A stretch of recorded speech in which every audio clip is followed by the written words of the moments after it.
বিসমিল্লাহির রহমানির রহিম। পরম করুণাময় ও অসীম দয়ালু আল্লাহর নামে শুরু।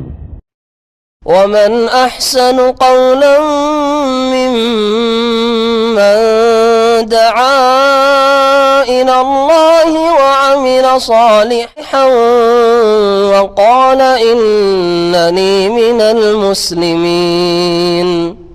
أعوذ بالله من الشيطان الرجيم.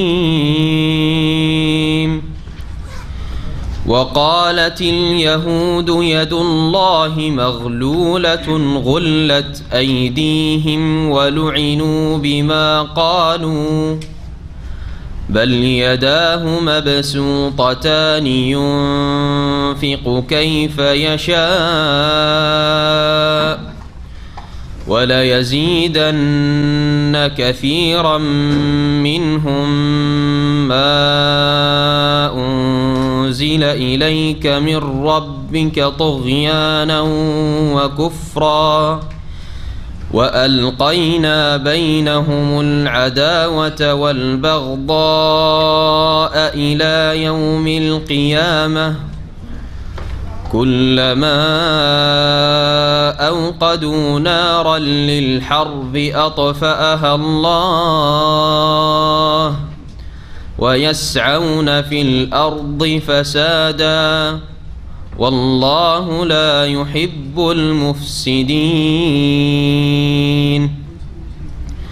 ولو أن أهل الكتاب آمنوا واتقوا لكفرنا عنهم سيئاتهم ولأدخلناهم جنات النعيم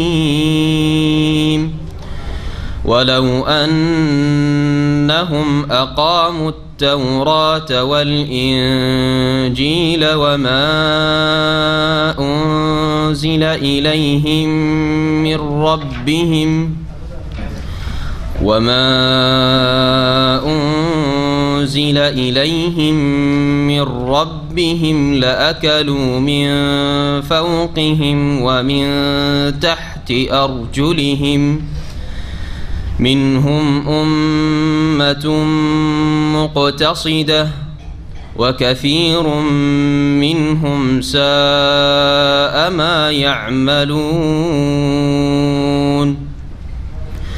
يا أيها الرسول بلغ ما أنزل إليك من ربك وإن لم تفعل فما بلغت رسالته والله يعصمك من الناس إن الله لا يهدي القوم الكافرين. قل يا أهل الكتاب لستم على شيء حتى تقيموا التوراة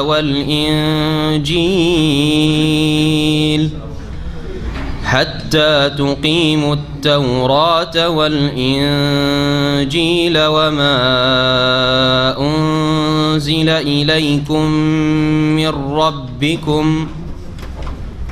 فلا تأس على القوم الكافرين.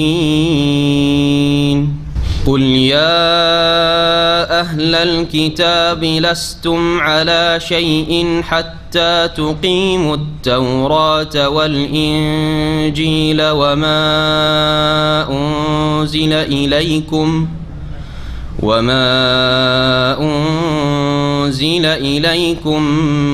من ربكم وليزيدن كثيرا منهم ما أنزل إليك من ربك طغيانا وكفرا فلا تأس على القوم الكافرين. السلام عليكم ورحمة الله وبركاته. بسم الله الرحمن الرحيم. الحمد لله رب العالمين والصلاة والسلام على سيد المرسلين نبينا محمد وعلى آله وصحبه أجمعين. أما بعد فأعوذ بالله من الشيطان الرجيم. وقالت اليهود يد الله مغلولة غلت أيديهم ولعنوا بما قالوا بل يداه مبسوطتان ينفق كيف يشاء ولا يزيدن كثيرا منهم ما أنزل إليك من ربك طغيانا وكفرا وألقينا بينهم العداوة والبغضاء إلى يوم القيامة كلما أوقدوا نارا للحرب أطفاها الله ويسعون في الأرض فسادا والله لا يحب المفسدين মহান আল্লাহ সমস্ত প্রশংসা যে আল্লাহ পাক রব্বুল আলামিন মানব জাতির কল্যাণ চান। সেই জন্য আল্লাহ পাক রব্বুল আলামিন মানুষকে সৃষ্টি করার পরে তার জীবন বিধান আসমানি সিলেবাস নাজিল করেছেন যাতে করে তারা দিক নির্দেশনা হাসিল করতে পারে, সেখান থেকে আলো নিতে পারে, হেদায়েত নিতে পারে। সালাত এবং সালাম আম্বিয়া রসুলগণের ওপর, বিশেষ করে শেষ নবী মুহাম্মদ রাসূলুল্লাহ সাল্লাল্লাহু আলাইহি সাল্লামের ওপর, যাকে আল্লাহ পাক কোরআনে কারীম দিয়ে সারা বিশ্বের সমস্ত মানুষের জন্য রাসূল করে প্রেরণ করেছেন। আমাদের সূরা মায়দার তাফসীরের এটা হচ্ছে 7ম পর্ব, আয়াত নম্বর 64 পর্যন্ত শেষ করেছিলাম। শেষখানে সময়ের অভাবে তাড়াহুড়াই, সুতরাং আবার সেই আয়াত সম্পর্কে 2-4টি কথা বলে আয়াত নম্বর 65 থেকে আসল আমাদের তাফসীর শুরু হবে। আল্লাহ পাক রব্বুল আলামিন আয়াত নম্বর 64-তে ইহুদিদের কথা বর্ণনা করেছেন। তার আগেও ইহুদিদেরই কথা আলোচনায় হয়ে আসছে। ইহুদিরা আল্লাহ রব্বুল আলামিন সম্পর্কে বিভিন্ন রকমের বেয়াদবি করত, যেমন আম্বিয়া রসুলগণের সাথে তারা খারাপ আচরণ করেছে, বেয়াদবি করেছে, তাদের প্রাচীন ইতিহাস এটি। তারা তাদের অভাব দেখা দিলে আল্লাহ রাব্বুল আলামিনকে কৃপণ বলত, তাতে কোনো দ্বিধা করত না। আল্লাহর কাছে উত্তম পন্থায় না চেয়ে তারা আল্লাহকে বলতো যে আল্লাহ কৃপণ, সেই জন্য আমাদেরকে অভাব দিয়েছে, নাউযুবিল্লাহ। তো এইরকম একটি ঘটনাও সাহাবায়ে কেরামদের জামানায় ঘটেছিল বলে বর্ণিত আছে। প্রখ্যাত তাবেঈ ইকরামা রাহমাতুল্লাহ আলাইহি বর্ণনা করেছেন, ইন্নাহা নাজালাত ফি ফানহাস আল ইয়াহুদি ওয়া ক্বালাত ইয়াহুদু ইয়াদুল্লাহি মাগলুলা। এই আয়াতটি আয়াত নম্বর 64 ফানহাস নামক এক ইহুদি সম্পর্কে নাজিল হয়, আল্লাহর লানত তার উপর এবং ওই রকমই সকল ইহুদিদের উপর। কারণ ইহুদিদের মতো জালেম পৃথিবীতে আর কোনো সম্প্রদায়, আল্লাহর হকের ক্ষেত্রে এবং মানুষের ক্ষেত্রে কোনো জালেম সম্প্রদায় পয়দা হয়নি। তারা বলেছিল, বা এই লোক বলেছিল, ইন্নাল্লাহ ফাকিরুন ওয়া নাহনু আগনিয়া, আল্লাহ হচ্ছে ফকির, অভাবী, আল্লাহ অভাবী, ও নাহনু আগনিয়া, আমরাই হচ্ছি সচ্ছল। এইরকম কথা বলেছিল। আবু বকর সিদ্দিক রাদিয়াল্লাহু তাআলা আনহু শুনতে পেয়ে তাকে মার দিয়েছিলেন। ফাদারাবাহু আবু বকর সিদ্দিক রাদিয়াল্লাহু আনহু, আল্লাহর দ্বীনের গায়রাতে, আত্মমর্যাদা বোধে এবং আল্লাহর জন্য, আল্লাহর দ্বীনের জন্য, আল্লাহ রাসূলের জন্য রাগান্বিত হওয়া সওয়াবের কাজ, এবং কোন এইরকম অপরাধীকে শাস্তি দেওয়া, মার দেওয়া সওয়াবের কাজ। এই জন্য জিহাদ ফি সাবিলিল্লাহ সওয়াবের কাজ। শরীয়তে যেসব শর্তাবলী রয়েছে সেসব পূর্ণ করে যদি জিহাদ হয় তাহলে সেটা সবচেয়ে বড় সওয়াবের কাজ। অনেকে এটিকে ষষ্ঠ ইসলামের স্তম্ভ বলেছেন। ইসলামের যে 5টি স্তম্ভ, 6 নম্বর স্তম্ভ বলেছেন আমর বিল মারুফ অথবা জিহাদ ফি সাবিলিল্লাহ অথবা দাওয়া ইলাল্লাহ। 3টাই একই কাজ, আল্লাহর দ্বীনের দাওয়াত দেওয়া, ভালো কাজের উপদেশ দেওয়া, অন্যায় কাজে বাধা দেওয়া, অথবা আল্লাহর রাস্তায় সর্বাত্মক প্রচেষ্টা চালানো, জিহাদ ফি সাবিলিল্লাহ, যেটা অন্তরের ঘৃণা করে প্রতিবাদ থেকে শুরু করে কথার দ্বারা, আর প্রয়োজনে বল প্রয়োগ করা, অস্ত্রের প্রয়োগ, জিহাদ ফি সাবিলিল্লাহ। তো আবু বকর সিদ্দিক রাদিয়াল্লাহু তাআলা ওই লোককে মার দিয়েছিলেন। ওয়াকাদ রাদ্দাল্লাহু আযজা ওয়া জাল্লা আলাইহিম মা কালুহু, যেই বেয়াদবি কথা বলেছিল এই ইহুদি, তার খণ্ডন আল্লাহ পাকে আয়াতে করেছেন। মহান আল্লাহ বলছেন, ওয়াকালাতিল ইয়াহুদু ইয়াদুল্লাহি মাগলুলা, ইহুদিরা বলে থাকে যে আল্লাহর হাত হচ্ছে সংকুচিত বা আবদ্ধ, বাঁধা। গোল্লাত আইদিহিম, আল্লাহ পাক রব তাদের উপর অভিসম্পাত করছেন, তাদের হাত ধ্বংস হোক, তাদের হাত সংকুচিত হোক, মানে ধ্বংস হোক। ও লয়েনু বেমা কালু, আর তারা যে কথা বলেছে এর কারণে তাদের ওপর লানত, অভিসম্পাত হোক। বালিয়াদাহু মাবসুতাত, যেমন তেমন অপরাধের কথা না। আল্লাহ রাব্বুল আলামিন তোমাকে অস্তিত্ব দান করলেন, সৃষ্টি করলেন, তুমি কিছুই ছিলেন না। আলাম ইয়াকুন শাইআম মাযকুরা, কিছুই ছিলেন না, না থেকে হায় নিয়ে আসলেন। আল্লাহ পাক রব্বুল আলামিন রব প্রতিপালন করলেন সমস্ত স্তরে স্তরে স্তরে, যখন যা প্রয়োজন।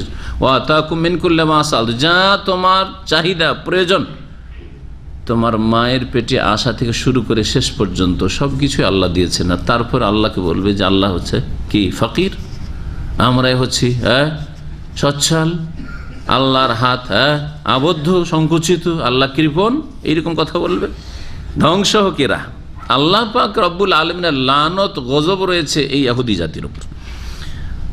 বালিয়াদাহু মাবসুতাতান, বরং তার দুই হস্ত উন্মুক্ত, প্রসারিত, উদার, খোলা।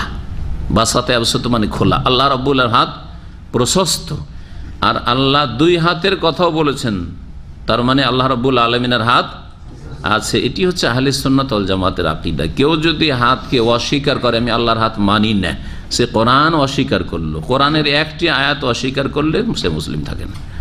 কেউ যদি অপব্যাখ্যা করে যে আল্লাহর হাত মানে ক্ষমতাগত হাত, কুদরতি হাত, তাহলে সে গোমরাহ পথভ্রষ্ট। জি, আহলে সুন্নাত ওয়াল জামাতের অন্তর্ভুক্ত নয়। আল্লাহ পাক রব্বুল আলামিনের নাম গুণাবলীর ক্ষেত্রে আল্লাহ পাক রব্বুল আলামিন একটি গুণ হচ্ছে, আল্লাহ পাক রব্বুল আলামিন যা বলেছেন যে আমার আছে তা আছে, আর যা না করেছেন তা নেই। জি, ইতিবাচক গুণ আর নেতিবাচক গুণ। আপনার ইতিবাচক পজিটিভ গুণ আছে যে আপনি নরম স্বভাবের, এটা হচ্ছে ইতিবাচক গুণ। আপনি খুব দয়ালু মানুষ, আপনার মায়া মমতা খুব বেশি, ঠিক না? আপনি কঠোর পরিশ্রমী, এগুলো ভালো গুণ কিনা? এগুলো হচ্ছে ইতিবাচক পজিটিভ গুণ। আর নেগেটিভ গুণ, আপনি নিষ্ঠুর না, কর্কশ ভাষী না, আপনি মিথ্যুক না। জি হ্যাঁ, তো আল্লাহ রাব্বুল আলামিন ওই রকমই সেফাতে ইজাবিয়া, সেফাতে সালবিয়া, ইতিবাচক গুণও রয়েছে আর নেতিবাচক। লাম ইয়াকুল লাহু ওয়ালাদ, তার সন্তান সন্ততি নেই। লাম ইয়াত্তাখিজ সাহেবা, তার সঙ্গিনী স্ত্রী নেই। জি, তার কোনো শরিক নেই, তিনি অসহায় নন, অপারগ নন। এগুলি হচ্ছে সব নেতিবাচক গুণ। যা আল্লাহ বলেছেন তা মানতে হবে, তাতে বিকৃতিও ঘটানো যাবে না, অপব্যাখ্যাও করা যাবে না, অস্বীকৃতি জানানো যাবে না, আর তার সাদৃশ্যতা পোষণ করা যাবে না। যে আল্লাহর গুণ, আল্লাহর দয়া আপনার দয়ার মতো নাকি? না আল্লাহর দয়া আল্লাহর দয়ার মতো? ঠিক ওই রকম আল্লাহর হাত আল্লাহর মতো। আমার দেশের এক শ্রেণীর আলেম সমাজ ভ্রান্ত আকিদা, ইলমুল কালাম, আকিদা নাসাফিয়া আর আশারি মাতুরিদি, সব ভ্রান্ত বিদাতি আকিদা পড়ার কারণেই কওমি মাদ্রাসাগুলিতে অথবা আলিয়া মাদ্রাসাতে এসব পড়ার কারণে মগজে আগে থেকে ভাইরাস ঢুকে আছে, আগাছা ঢুকে আছে, যার ফলে আলেম হয়েছে, মুফতি সেজেছে, বড় বড় ডিগ্রি নিয়েছে, মানুষের কাছে বড় বড় লম্বা লম্বা ওয়াজ করে, কিন্তু নিজের আকিদাতে আল্লাহ সম্পর্কে ঠিক করতে পারেনি। আল্লাহ সর্বত্র বিরাজমান, আল্লাহর আরশ আজিমে সমুন্নত বিশ্বাস করে না। অথচ কোরআন কারীমের একটি আয়াত না, বহু আয়াত রয়েছে যে আল্লাহ সমস্ত সৃষ্টির ঊর্ধ্বে রয়েছে। আল্লাহ রাব্বুল আলামিনের হাত অস্বীকার করে, আল্লাহ রাব্বুল চোখ অস্বীকার করে, আল্লাহ রাব্বুল আলামিনের চেহারা অস্বীকার করে। অথচ কোরআন কারীমে স্পষ্ট ওয়াজহুন চেহারা, আইনুন চক্ষু আছে না নেই কোরআন কারীমে? ওয়ালে তুসনা আলা আইনি, হে মুসা যাতে তুমি লালিত পালিত হও আমার চোখের সামনে। আনিস নাইল ফুলকা ফুলকা বে আয়নেনা ওয়াহিয়ানা, নূহ আলাইহিস সালাম বলছেন তুমি পানি জাহাজ তৈরি করো, বে আয়নেনা আমার চোখের সামনে, ওয়াহিয়ানা আমার নির্দেশে। সব অস্বীকার, বিকৃতি, সমস্ত গুমরাহি। সে দাড়িওয়ালা লোক এই গুমরাহিতে নিমজ্জিত থাক, অথবা দাড়িবিহীন লোক থাক, সৎ লোক থাক, বাহ্যিক দৃষ্টিতে অসৎ লোক থাক, তারা গুমরাহ আহলে সুন্নাত ওয়াল জামাতের অন্তর্ভুক্ত নয়। আল্লাহ পাক রব্বুল আলামিনের তাওহীদুল আসমা সিফাতের ক্ষেত্রে ইউনফিকু কাইফা ইয়াশা, যেইভাবে চান আল্লাহ পাক ব্যয় করেন, খরচ করেন, মানে দান করেন। ওয়ালা ইয়াজিদান্না কাসীরাম মিনহুম মা উনজিলা ইলাইকা মির রাব্বিকা তুগয়ানা ওয়া কুফরা, আর অবশ্যই অবশ্যই হে নবী তোমার প্রতিপালকের পক্ষ থেকে তোমার উদ্দেশ্যে যা নাজিল করা হয়েছে, মানে তোমার কাছে যা নাজিল করা হয়েছে মানব জাতির হেদায়েতের উদ্দেশ্যে, তা তাদের মধ্যেকার অধিকাংশ লোকের সীমা লঙ্ঘন বাড়িয়ে দেবে, আর তাদের কুফরি অবাধ্যতা বাড়িয়ে দেবে। ভালো কিছু দিয়ে ভালো হয় ভালো লোকের, আর খারাপ লোক আরো ক্ষতিগ্রস্ত হয়, বুঝছেন না? উদাহরণ দিয়ে বোঝায় দুনিয়ার। দুধ ভালো না খারাপ? সকলের জন্য উপকারী না কারোর জন্য অপকারী হয়? হ্যাঁ, লো ফ্যাট, হ্যাঁ হ্যাঁ, বা একবারে ফ্যাট নেই, কি বলছে ওটাকে, নো ফ্যাট, হ্যাঁ হ্যাঁ, ফ্যাটলেস একবারে, ওটা তলাশ করে বাড়াচ্ছেন। আর না হইলে বলছে ওটাও পেটে বরদাস্ত করতে পারি না, আমার লিভার ফাংশন এত দুর্বল যে দুধ বরদাস্তই করতে পারি না। মানে ঘি, হ্যাঁ পোলাও করেছেন এত সুন্দর, হ্যাঁ ঘি দিয়েছেন, না না না ভাই আমি খেতে পারবো না। করছেন না, করছেন না? কেন? খারাপ জিনিস কি ঘি? না খারাপ তো নয়, দুধ খারাপ নয়। তো ভালোকে হজম করার মতো ভালো ক্ষমতা হইতে হবে। আপনার মধ্যে ভালো ক্ষমতা নাই, সেজন্য আপনি দুধের দ্বারা ক্ষতিগ্রস্ত হচ্ছেন, ঘিয়ের দ্বারা ক্ষতিগ্রস্ত হচ্ছেন, তাই না? গোশত, হ্যাঁ খাসি গরু খেয়ে ক্ষতিগ্রস্ত হচ্ছেন, কারণ আপনার মধ্যে সেটা হজম করার শক্তি নেই, আপনার দুর্বলতা সেটা। ঠিক তেমনি মমিন আর কাফির। মমিন কোরআনে কারীম কে হজম করতে পারে, কোরআনে কারীমের বাস্তবায়ন করে, কোরআনে কারীমের শ্রদ্ধা ইহতিরাম করে, কোরআনে কারীমের প্রতি বিশ্বাস করে এবং পরকালের জন্য চিন্তাশীল, সেই জন্য কোরআনে কারীম আল্লাহ নাযিলকৃত বিধান দিয়ে উপকৃত হয়। আর জালেম মেয়ের সীমা লঙ্ঘন আরো বেড়ে যায়, হ্যাঁ জালেম আরো অবাধ্য হয়, হ্যাঁ আরো পাপ করা শুরু করে, আরো অন্যায় কাজ শুরু করে। যখন এতক্ষণ জানতো না, কিন্তু যখন জানিয়ে দেওয়া হলো, হ্যাঁ নাফরমানি করলো, মানবো না, বড় অপরাধী হইলো কি হইলো না? মক্কার মুশরিকরা শিরক কুফরি করতো নবী আসার আগে থেকে, কিন্তু নবী মুহাম্মদ রাসূলুল্লাহ রাহমাতুল্লিল আলামিন হয়ে চলে আসলেন, ওহী আসছে, হ্যাঁ রাত দিন ওহী আসছে রাসূলুল্লাহ সাল্লাল্লাহু আলাইহি ওয়াসাল্লামের কাছে। তাদের হিতাকাঙ্ক্ষী সারা জীবন ভালো মানুষ বলল তারা রাসূলুল্লাহ সাল্লাল্লাহু আলাইহি ওয়াসাল্লামকে, যখনই বললেন লা ইলাহা ইল্লাল্লাহ বলো, কুলু লা ইলাহা ইল্লাল্লাহ তুফলিহু, আল্লাহ ছাড়া কোনো সত্য মাবুদ নেই, সত্য উপাস্য নাই, কথা বলো, এতেই তোমাদের সার্বিক কল্যাণ রয়েছে। তখন সকলেই এমন দুশ্মনী করা শুরু করলো, যারা মুহাম্মদ সাল্লাল্লাহু আলাইহি ওয়াসাল্লামকে বলতো যে সে হচ্ছে আস-সাদিক আল আমিন, সত্যবাদী, সে হচ্ছে আমানতদার, বিশ্বস্ত, তারা কট্টর দুশ্মন হয়ে গেল। হইল না? হইল না? তাহলে সীমা লঙ্ঘন তাদের বেড়ে গেল না? জুলম অত্যাচার বেড়ে গেল না? অন্যায় বেড়ে গেল না? জি, তাই আল্লাহ পাক বলেছেন ইহুদিরা ওই রকমেরই, তাদের কথা আল্লাহ পাক বলছেন ওয়ালকাইনা বাইনাহুল আদাওয়াত ওয়াল বাগদা ইলা ইয়াউমিল কিয়ামা, আর তাদের মধ্যে সৃষ্টি করে দিয়েছি আমি ইহুদিদের এবং খ্রিস্টানদের মধ্যে, ইহুদি খ্রিস্টানদের কথা আলোচনা চলছে, এবং এর আগে আলোচনায় মুনাফিকরা আসছে। তাহলে তিনটি গ্রুপকে একসাথে রাখেন, একটা ইহুদি, একটা খ্রিস্টান, আর একটা হচ্ছে মুসলিম সমাজের মুনাফিক, মুরতাদ, বেদিন, বিধর্মী, ইসলামের শত্রু, কিন্তু ভিতরে থেকে থেকে শিকড় কাটা ইসলামের ক্ষয়ক্ষতি করে। এই তিনটি দল বাহ্যিক ইসলামের বিরুদ্ধে মনে হচ্ছে যে তারা একই রকমের একবারে শত্রুতা রাখছে, ঠিক না, ইসলামকে নিশ্চিহ্ন করার জন্য, কিন্তু আপোষে যে তাদের কত কলহ আছে বিভিন্ন পার্থিব স্বার্থের কারণে, আর কত যে বিবাদ আছে, আর কত যে বিদ্বেষ শত্রুতা সৃষ্টি হয়েছে যে কেউ কাউকে বরদাস্ত করতে পারে না। দুই পরাশক্তি, দুটোই কাফের শক্তি, এক অপরের কত বড় শত্রু, বুঝছেন না? বুঝছেন না? না বুঝেন না? রাশিয়া আর আমেরিকা দোস্ত নাকি? হ্যাঁ, কিন্তু ইসলামের ক্ষতি করার জন্য সিরিয়ার হালাবে রাশিয়ার জালেম আক্রমণ করছে, আর মুসলের হালাবে আমেরিকা আক্রমণ করছে। জি ঠিক কিনা? জি হ্যাঁ। তো আল্লাহ রাব্বুল আলামিন বলছেন যে ওয়ালকাইনা বাইনাহুমুল আদাওয়াত ওয়াল বাগদা ইলা ইয়াউমিল কিয়ামা, আর মুনাফিক, মজুস, অগ্নি পূজক, যারা নিজেদেরকে মুসলিম বলছে অথচ আব্দুল্লাহ বিন সাবা ইহুদির বংশেরা, হ্যাঁ তার বিকৃত ধর্ম তারা ইসলামের দোহাই দিয়ে পালন করে, তারা এরা হচ্ছে মুনাফিক। এরা নিজেদেরকে মুসলিম বললেও, আর এরা হারমানি শরীফে আসার চান্স নিলেও, এরা হারমানি শরীফে ইবাদত করতে আসে না, এখানে মিছিল করার জন্য আসে, হ্যাঁ এখানে ফাসাদ সৃষ্টি করার জন্য আসে, এখানে গোলা বারুদ নিয়ে আসে, এখানে সাহাজিদেরকে খুন করে। জি, চোখের সামনে দেখতে পাচ্ছেন এই 20-30 বছরের ইতিহাস খোমেনির পর এটা হচ্ছে তাদের ইতিহাস।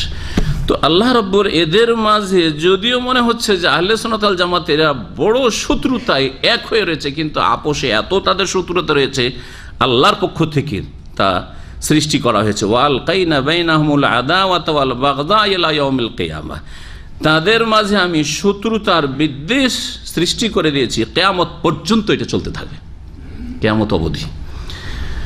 কুল্লামা আওকাদু নারানিল হারব, যখন যখন তারা যুদ্ধের জন্য, লড়াইয়ের জন্য আগুন প্রজ্বলিত করতে চেয়েছে, আগুন লাগাতে চেয়েছে, সারা বিশ্বে যুদ্ধ লাগিয়ে দেবো, হ্যাঁ এক দেশের ওপর এক দেশকে গ্রাস করবো, এসব শুরু করেছে তাদের, বুঝতেই পারছেন। আতফাহ আল্লাহ, যখন এইরকম ফিতনা ফাসাদ আর বিপর্যয় বিশৃঙ্খলা সৃষ্টি করার চেষ্টা করে, তখন আল্লাহ পাক তা নিভিয়ে দেন। মদিনায় তাই চেষ্টা করেছে। খন্দকের যুদ্ধের সময় মদিনার মুনাফিকরা বাইরের মুশরিক কাফেরদের সাথে আর খাইবারের ইহুদিদের সাথে, মুনাফিক গ্রুপ মদিনার ভিতরে আছে, আর বনু কুরাইজা ইহুদি আছে এখানে, আর কিছু ইহুদি নির্বাসিত হয়ে খাইবারে আছে সব, আর কাফের মুশরিক তো মক্কা থেকে শুরু করে চারিদিকে যে নাজদের বড় বড় কাফের গোত্রগুলো ছিল, সবগুলি এক হয়ে মদিনা থেকে ইসলামকে মুসলিমকে মুহাম্মদকে নিশ্চিহ্ন করে আসবে। ভিতর থেকে বাইরে থেকে সবই এক। আল্লাহ বলছেন যে যখন যখন এরা যুদ্ধ বাঁধাতে চায় আল্লাহ তা নিভিয়ে দেন।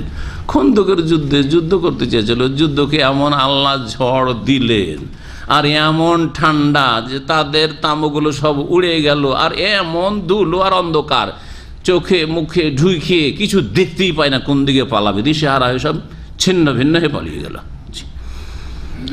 আতফা আল্লাহ, যখন যখন তারা যুদ্ধ বাঁধাতে চেয়েছে আল্লাহ যুদ্ধের আগুনকে নিভিয়ে দিয়েছেন। আউনাফিল আরদে ফাসাদান, এবং তারা পৃথিবীতে ধ্বংসাত্মক কর্মকাণ্ডে লিপ্ত থাকে, তারা পৃথিবীতে বিশৃঙ্খলা ফাসাদ সৃষ্টি করতে থাকে। এরা ফাসাদি আল্লাহ সংস্কারের নামে আর নারী অধিকারের নামে আর বিভিন্ন রকমের মানবাধিকারের নামে ইত্যাদির নামে, কিন্তু না কোনো কিছুই নেই, আসলে এরা ফাসাদ সৃষ্টি করে।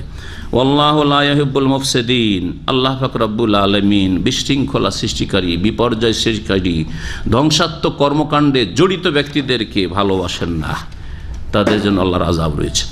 ওয়ালাউ আন্না আহলাল কিতাবে আমানু, তারপর আল্লাহ পাক রব্বুল আলামিন রহমতের দরজা খুলছেন, দিক নির্দেশ দিচ্ছেন, ইহুদিকেও দিচ্ছেন, খ্রিস্টানকেও দিচ্ছেন, মুনাফিকদেরকেও দিচ্ছেন, মুসলিমদেরকে দিচ্ছেন, সৎ অসৎ সকলের জন্য।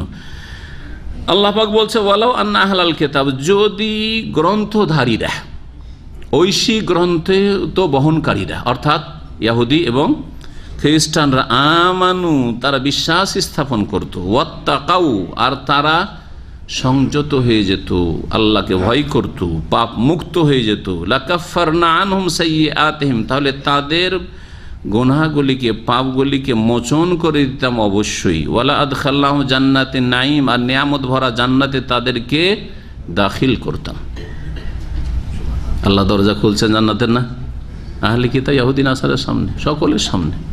আহলে কিতাবকে যদি আল্লাহ বলেন যে তোমরা যদি ঈমান ঠিক করে নাও, কুফরির জায়গায় তৌহিদ নিয়ে আসো, কুফরিকে সরাও, তৌহিদ নিয়ে আসো, আর শেষ রাসূল মুহাম্মদ সাল্লাল্লাহু আলাইহি ওয়াসাল্লাম সারা বিশ্বের সকলের জন্য তোমাদের জন্য রহমত হয়ে এসেছেন, এই রহমতকে সাদরে গ্রহণ করো, আর পাপাচার থেকে বাঁচো, তোমরা আল্লাহর আদেশ মানো এবং নিষেধাজ্ঞা থেকে বিরত থাকো, তাহলে তোমাদের গুনাহগুলি অপরাধগুলি মাফ করে দেব আর জান্নাত দেব তোমাদের। ওয়ালাউ আন্নাহুম আকামুত তাওরাত ওয়াল ইনজিল, আর তারা যদি তাওরাতের বিধান প্রতিষ্ঠিত করত, ইনজিলের বিধান প্রতিষ্ঠিত করত, ইহুদিরা তাওরাত প্রতিষ্ঠিত করত, খ্রিস্টানরা ইনজিল প্রতিষ্ঠিত করত, এবং তার সাথে সাথে ওয়ামা উনজিলা, দেখেন ভালো করে শুনে রাখেন, শুধু তাওরাত ইনজিল মেনে জান্নাত পাওয়া যাবে না, এই জন্য আল্লাহ তিনটি কথা বলেছেন। তাওরাত কায়েম করত, ইনজিল কায়েম করত, আর কি ওয়ামা উনজিলা ইলাইহিম মির রাব্বিহিম, আর তাদের প্রতিপালকের পক্ষ থেকে তাদের উদ্দেশ্যে যা অবতীর্ণ করা হয়েছে। এটা 3 নম্বর কি, কোরআনে কারীম অবতীর্ণ করা হয়েছে তাদের সকলের জন্য। তার যদি বাস্তবায়ন করত, সেই কোরআনের বিধান যদি কায়েম করত প্রত্যেকটি দেশে, প্রত্যেক ব্যক্তির ওপর, পরিবারের ওপর, সমাজের ওপর, তাহলে শুনে রাখুন লা আকালু মিন ফাওকিহিম, তারা ওপর থেকেও আল্লাহর রিজিক খেতে পেত। ওমিন তাহাতি আরজুলিহিম, তাদের পায়ের তলা থেকেও আল্লাহর রিজিক খেতে পেত। মিনহু উম্মাতুম মুক্তাসিদা, কিন্তু তাদের একটি দল শুধু মধ্যমপন্থী রয়েছে, অল্প সংখ্যক কিছু লোক রয়েছে তাদের মধ্য থেকে মধ্যমপন্থী, যাদের কাছে রাসূলুল্লাহ সাল্লাল্লাহু আলাইহি ওয়াসাল্লাম যখন আল কোরআন নিয়ে আসলেন তখন তারা দ্রুত দ্বীন ইসলামকে সাদরে গ্রহণ করলো, তাওহীদের সাক্ষ্য প্রদান করলো, লা ইলাহা ইল্লাল্লাহ আর শাহাদাত দিল, মুহাম্মদুর রাসূলুল্লাহ শাহাদাত দিল। যেমন ইহুদিদের মধ্যে বড় একজন আলেম মদিনায় নবী সাল্লাল্লাহু আলাইহি ওয়াসাল্লাম হিজরত করে আসতে ইসলাম কবুল করেছিলেন, তার নাম কি? আব্দুল্লাহ ইবনে সালাম রাদিয়াল্লাহু তাআলা আনহু। আর একজন বড় আলেম তাদের ইসলাম কবুল করেছেন উমর রাদিয়াল্লাহু তাআলা নবী সাল্লাল্লাহু আলাইহি ওয়াসাল্লামের পরে, কাব আল আহবার। জি, আর তার সাথে অল্প সংখ্যক কিছু লোক খ্রিস্টানদের মধ্য থেকে জি হ্যাঁ ইসলাম কবুল করেছেন বেশ কিছু। তারপরে সালমান ফার্সি পারস্য দেশ থেকে বেরিয়েছেন ইসলামের তলাশে, শেষ নবীর তলাশে। ভবিষ্যৎবাণী শুনেছেন যে শেষ নবী আসবে আর আরবের দিকে আসবে। সুতরাং ইরান থেকে রাজার ছেলে ছিল, রাজ পরিবার থেকে বেরিয়ে কোথায় কোথায় গিয়ে আর বিভিন্ন লোকের গোলামের জীবন কাটিয়ে শেষখানে মদিনার এক লোকের ইয়াহুদির গোলাম হয়েছে। আল্লাহ মদিনাতে পৌঁছে দিয়েছে, গোলামি করেছে ওই অবস্থায়, যে এখানে এসে ইসলাম কবুল করছেন। এইরকম যুগে যুগে বহু খ্রিস্টান ইসলাম গ্রহণ করছে, তাই না? জি হ্যাঁ, যুগে যুগে বহু ইসলাম গ্রহণ করেছে খ্রিস্টানরা, সাহাবায়ে কেরামদের যুগ থেকে শুরু করে আজ পর্যন্ত। তাদের সংখ্যায় বেশি ইসলাম কবুল করার, আর অল্প ইহুদি, অধিকাংশ ইহুদি অবাধ্য, আর মুশরিকও অল্পই ইসলাম গ্রহণ করেছে। আলহামদুলিল্লাহ ভারতের মুসলিম যারা ইসলাম গ্রহণ করেছে তাদের অধিকাংশ সেখানকার অধিবাসী, ভারত উপমহাদেশের, যদিও কিছু হয়তো সেখানে হিজরত করে অন্য অন্য দেশ থেকে গিয়েছে। আল্লাহ পাক বলছেন যে তাদের একটি দল শুধু মধ্যমপন্থী রয়েছে, ওয়া কাসীরুম মিনহুম সাআ মা ইয়ামালুন, আর তাদের মধ্যেকার অধিকাংশই বড়ই জঘন্য কাজকর্ম করত, আমল করত, খারাপ কাজ করত। আল্লাহ রাব্বুল আলামিন আরেকটি আয়াতে এই মধ্যমপন্থীদের প্রশংসা করেছেন, আর যারা জান্নাতি তাদেরকে 3 ভাগে ভাগ করেছেন ওই আয়াতে। মহান আল্লাহ ইরশাদ করছেন, সুম্মা আওরাসানাল কিতাবাল্লাযী ইসতাফাইনা মিন ইবাদিনা, অতঃপর আমি কিতাবের উত্তরাধিকারী বানিয়েছি, ওয়ারিস বানিয়েছি ওই সব লোকদেরকে যাদেরকে আমি মনোনীত করেছি আমার বান্দাদের মধ্য থেকে। ফামিনহুম যালিমুন লিনাফসিহি, এক শ্রেণীর লোক আছে যাদেরকে মনোনীত তো করেছি, ইসলাম কবুলের তৌফিক দিয়েছি, কিন্তু তারা নিজেদের মাঝে মধ্যে জুলম অত্যাচার করে থাকে, বিভিন্ন পাপে জড়িয়ে পড়ে। মুসলিম সমাজের যারা গুনাহগার ফাঁসে কিন্তু ইসলাম ভঙ্গ করেনি, বেদিন হয়ে যায় না বা বড় শিরক করে না, কিন্তু বিভিন্ন পাপে জড়িয়ে পড়ে কুপ্রবৃত্তির কারণে। ওয়ামিনহুম মুক্তাসিদ, আর তাদের একটি দল কি রয়েছে, মুক্তাসিদ আসলো না? জি হ্যাঁ, ওখানে ছিল কি উম্মাতুম মুক্তাসিদা, ইহুদি খ্রিস্টানদের মধ্যে একটি মধ্যপন্থী দল আছে, আর মুসলিমদের মধ্যে এক দল বিভিন্ন পাপে জড়িয়ে পড়ে, আর এক দল মধ্যমপন্থী আছে, ফরজ ওয়াজিবগুলি আদায় করে, আরাম নাজায়েজ থেকে বেঁচে থাকে। তাহলে আগের দলটি যেটি জুলম অত্যাচার করে থাকে, মাঝে মাঝে ফরজে ঘাটতি করে হয়তো, কিন্তু নামাজে না। নামাজ যেহেতু নামাজ ছাড়া, কুফরি কাজ নামাজ ছাড়া ধরেন অন্যান্য মেলা ফরজ আছে, সেগুলোতে ঘাটতি, পর্দা ফরজ ঘাটতি আছে, মেলা ফারাইজ ইসলামে আছে, বাপ মায়ের সেবা ফরজ, তাদের সাথে সদ্ব্যবহার ফরজ, তাতে কিছু ঘাটতি আছে। এইরকম মেলা ফরজ মানুষের উপর আছে যেগুলোতে ঘাটতি আছে। হারাম নাজায়েজ মেলা আছে, কিছু হারাম কাজ করে কিন্তু ইসলাম ভঙ্গ করেনি, শিরকের অপরাধ করেনি, কুফরের অপরাধ করেনি, নাস্তিক হয়ে যায়নি, সেহের জাদু টোনার মাধ্যমে ইসলাম ভঙ্গ করেনি, ইত্যাদি বহু যে সেই ইমামের বিষয় রয়েছে, এসব করেনি। তাহলে জালেমেরা। আর মধ্যমপন্থী যারা ফরজ ওয়াজিব আদায় করে আর হারাম নাজায়েজ থেকে বেঁচে থাকে মধ্যমপন্থী, তার সাথে হয়তো কিছু সুন্নত নফল আছে, ভালো কাজ আছে। ওয়ামিনহুম সাবিকুন বিল খায়রাত, আর তাদের মধ্যে এই মুসলিম উম্মতের মধ্যে একদল রয়েছে যারা কল্যাণের কাজে, কল্যাণ সমূহে মানে কল্যাণের কাজগুলিতে তারা বড় অগ্রগামী। ফরজ ওয়াজিব তো আছেই, সুন্নত নফল আছে, অনেক তাদের নফল ইবাদত বন্দেগী আছে, সারাদিনের বহু জিকির আজকার আছে, তাহাজ্জুদ আছে, সালাতুদ দুহা আছে, আল্লাহর সন্তুষ্টির জন্য তারা বহু নফল ইবাদত বন্দেগী করে, যাকাত দেওয়ার সাথে সাথে বহু দান খেরাত করে, বহু ইসলামের খেদমত করে, হজ শুধু ফরজ হজ আদায় করেনি, বহু হজ করেছে, হজ করার চেষ্টা করে, ওমরা করে, ইত্যাদি। এরকম বহু নেক আমল তাদের আছে। এরা হচ্ছে সাবিকুন বিল খায়রাত, দিনের কাজে অগ্রগামী, দিনের কথা নিজে জানার সাথে সাথে অন্যকে জাহান্নাম থেকে উদ্ধার করতে চায়, জাহান্নামের রাস্তা থেকে ফিরাতে চায়, আপ্রাণ চেষ্টা করে। একজন দিন শিখার পরে শুধু নিজের জন্য যথেষ্ট মনে করলো, আর আরেকজন বলছেন না না না, আমি জাহান্নাম থেকে বাঁচলাম, আমার জাতিকে জাহান্নাম থেকে বাঁচাইতে হবে। দুজন কি এক? বিইذنিল্লাহ, যালিকা হুয়াল ফাদলুল কাবীর। এটি হচ্ছে আল্লাহর মহা অনুগ্রহ যে জান্নাত যদি পেয়ে যান, জাহান্নাম থেকে বাঁচতে পারেন, আর বিশেষ করে যদি অগ্রগামী হতে পারেন, তাহলে মুসলিম 3 ভাগে বিভক্ত এই আয়াতে আল্লাহ পাক বলেছেন। কোন সূরা রয়েছে হাফেজ সাহেবেরা? ফাতির। আচ্ছা, আজকাল আমাদের দেশের বক্তারা যে কোনো বক্তব্য করে, আরে সূক্ষ্ম মাসলাও বয়ান করছে, বা আকিদ, সূক্ষ্ম মাসলা তো বেশি বয়ান করে না, আকিদ ধরেন গুমরাহ ভুল কথাই বয়ান করছে, শিরকি কুফরি কথা বয়ান করছে, বিদাতি কথা, পীরদের কিচ্ছা কাহিনী বয়ান করছে, শ্রোতা জানেও না, ওই দিন প্রথম শুনলে, ঠিক না বে? ঠিক বলছো, ঠিক। আরে বক্তাও মূর্খ আর শ্রোতাও মূর্খ, ঠিক, আচ্ছা যে ঠিক বলছে সত্যায়ন করছে সে বেশি জ্ঞানী, হ্যাঁ, না যে জিজ্ঞাসা করছে সে বেশি জ্ঞানী? ভাই আপনি একটা নামাজ পড়লেন, নামাজ পড়বে দ্বিধাদ্বন্দ্ব আছে, ঠিক না বেটা, আমাকে জিজ্ঞেস করতে আসলেন, কেন জিজ্ঞেস করছেন? আমি আপনার চাইতে বেশি জানি সেই জন্য। তাহলে বক্তা সাহেব এত জাহেলের জাহেল যে ও বুঝতে পারছে যে আমি এই শ্রোতাদের চাইতে বেশি মূর্খ, সেই জন্য জিজ্ঞেস করছে, ঠিক না বেঠিক, ঠিক না বেঠিক, বলেন ঠিক না? আউযুবিল্লাহ। আরে একটা দুনিয়ার কথা যদি জিজ্ঞেস করি চাষাবাদ সম্পর্কে, ঠিক, তাহলে ঠিক আছে। হাফেজকে জিজ্ঞেস করলাম, ঠিক, আপনাদের জিজ্ঞেস করছি যে সূরা ফাতির ঠিক আছে কথা আমার, এটা ঠিক আছে, কারণ ও হয়তো আমার চাইতে বেশি জানতে পারে, বুঝতে পারছেন? হ্যাঁ, কিন্তু সব কথাতে বক্তার একটা তরিকা হয়েছে, ঠিক না বেঠিক, ঠিক না বেঠিক, আর আপনারাও হুচুকে হ্যাঁ হ্যাঁ কিছুই জানেন না। লা হাওলা ওয়ালা কুওয়াতা ইল্লা বিল্লাহ। আর পরের আয়াতে, আয়াত নম্বর 67, প্রিয় নবী মুহাম্মদুর রাসূলুল্লাহ সাল্লাল্লাহু আলাইহি ওয়াসাল্লামকে আল্লাহ সম্বোধন করে বলছেন, ইয়া আইয়ুহার রাসূল, হে কি রাসূল, বললেন না ইয়া মুহাম্মদ। কোথাও কোরআনে কারিমে ইয়া মুহাম্মদ নেই, ইয়া আইয়ুহান নবীও আছে। সূরা আহজাবে যেমন ইয়া আইয়ুহান নবী ইত্তাকিল্লাহ, তাই না? সূরা তাহরিম ইয়া আইয়ুহান নবী লিমা তুহাররিমু মা আহাল্লাল্লাহ, তাই না? ইয়া আইয়ুহার রাসূল, এখানে বাল্লিগ, জি, হে রাসূল, বাল্লিগ মা উনজিলা ইলাইকা মির রাব্বিক, তোমার প্রতি যা নাজিল করা হচ্ছে বা হয়েছে তা প্রচার করো, পৌঁছিয়ে দাও, তোমার রবের পক্ষ থেকে যা নাজিল করা হয়েছে। ওয়া ইন লাম তাফআল, যদি এই কাজটা যথাযথভাবে না করো, ফামা বাল্লাগতা রিসালাতাহু, তাহলে তার পয়গাম তুমি পৌঁছালে না ঠিকভাবে, তোমার দায়িত্ব তুমি ঠিকভাবে পালন করলে না। নবীকেও সতর্কবাণী, তোমাকে এই জন্যই পাঠিয়েছি যে তোমাকে যা কিছু বলবো তা মানব জাতির কাছে যতদূর তোমার আওয়াজ পৌঁছিবে আর যতটা তুমি মেহনত পরিশ্রম করতে পারো ততটা তোমাকে করতে হবে, কি করার জন্য? প্রচারের জন্য, প্রসারের জন্য, পৌঁছিয়ে দেওয়ার জন্য। বাল্লিগ, পৌঁছিয়ে দাও। কিন্তু কি পৌঁছাইতে হবে? আল্লাহর কথা না মুরব্বীদের কথা? হ্যাঁ, যারা আল্লাহর কথা পৌঁছায় তারা দ্বীনের তাবলীগ করে, দ্বীনের প্রচার করে। তা কোরআনে কারিমে রয়েছে, আর রাসূলুল্লাহ সাল্লাল্লাহু আলাইহি ওয়াসাল্লামের হাদিসে রয়েছে।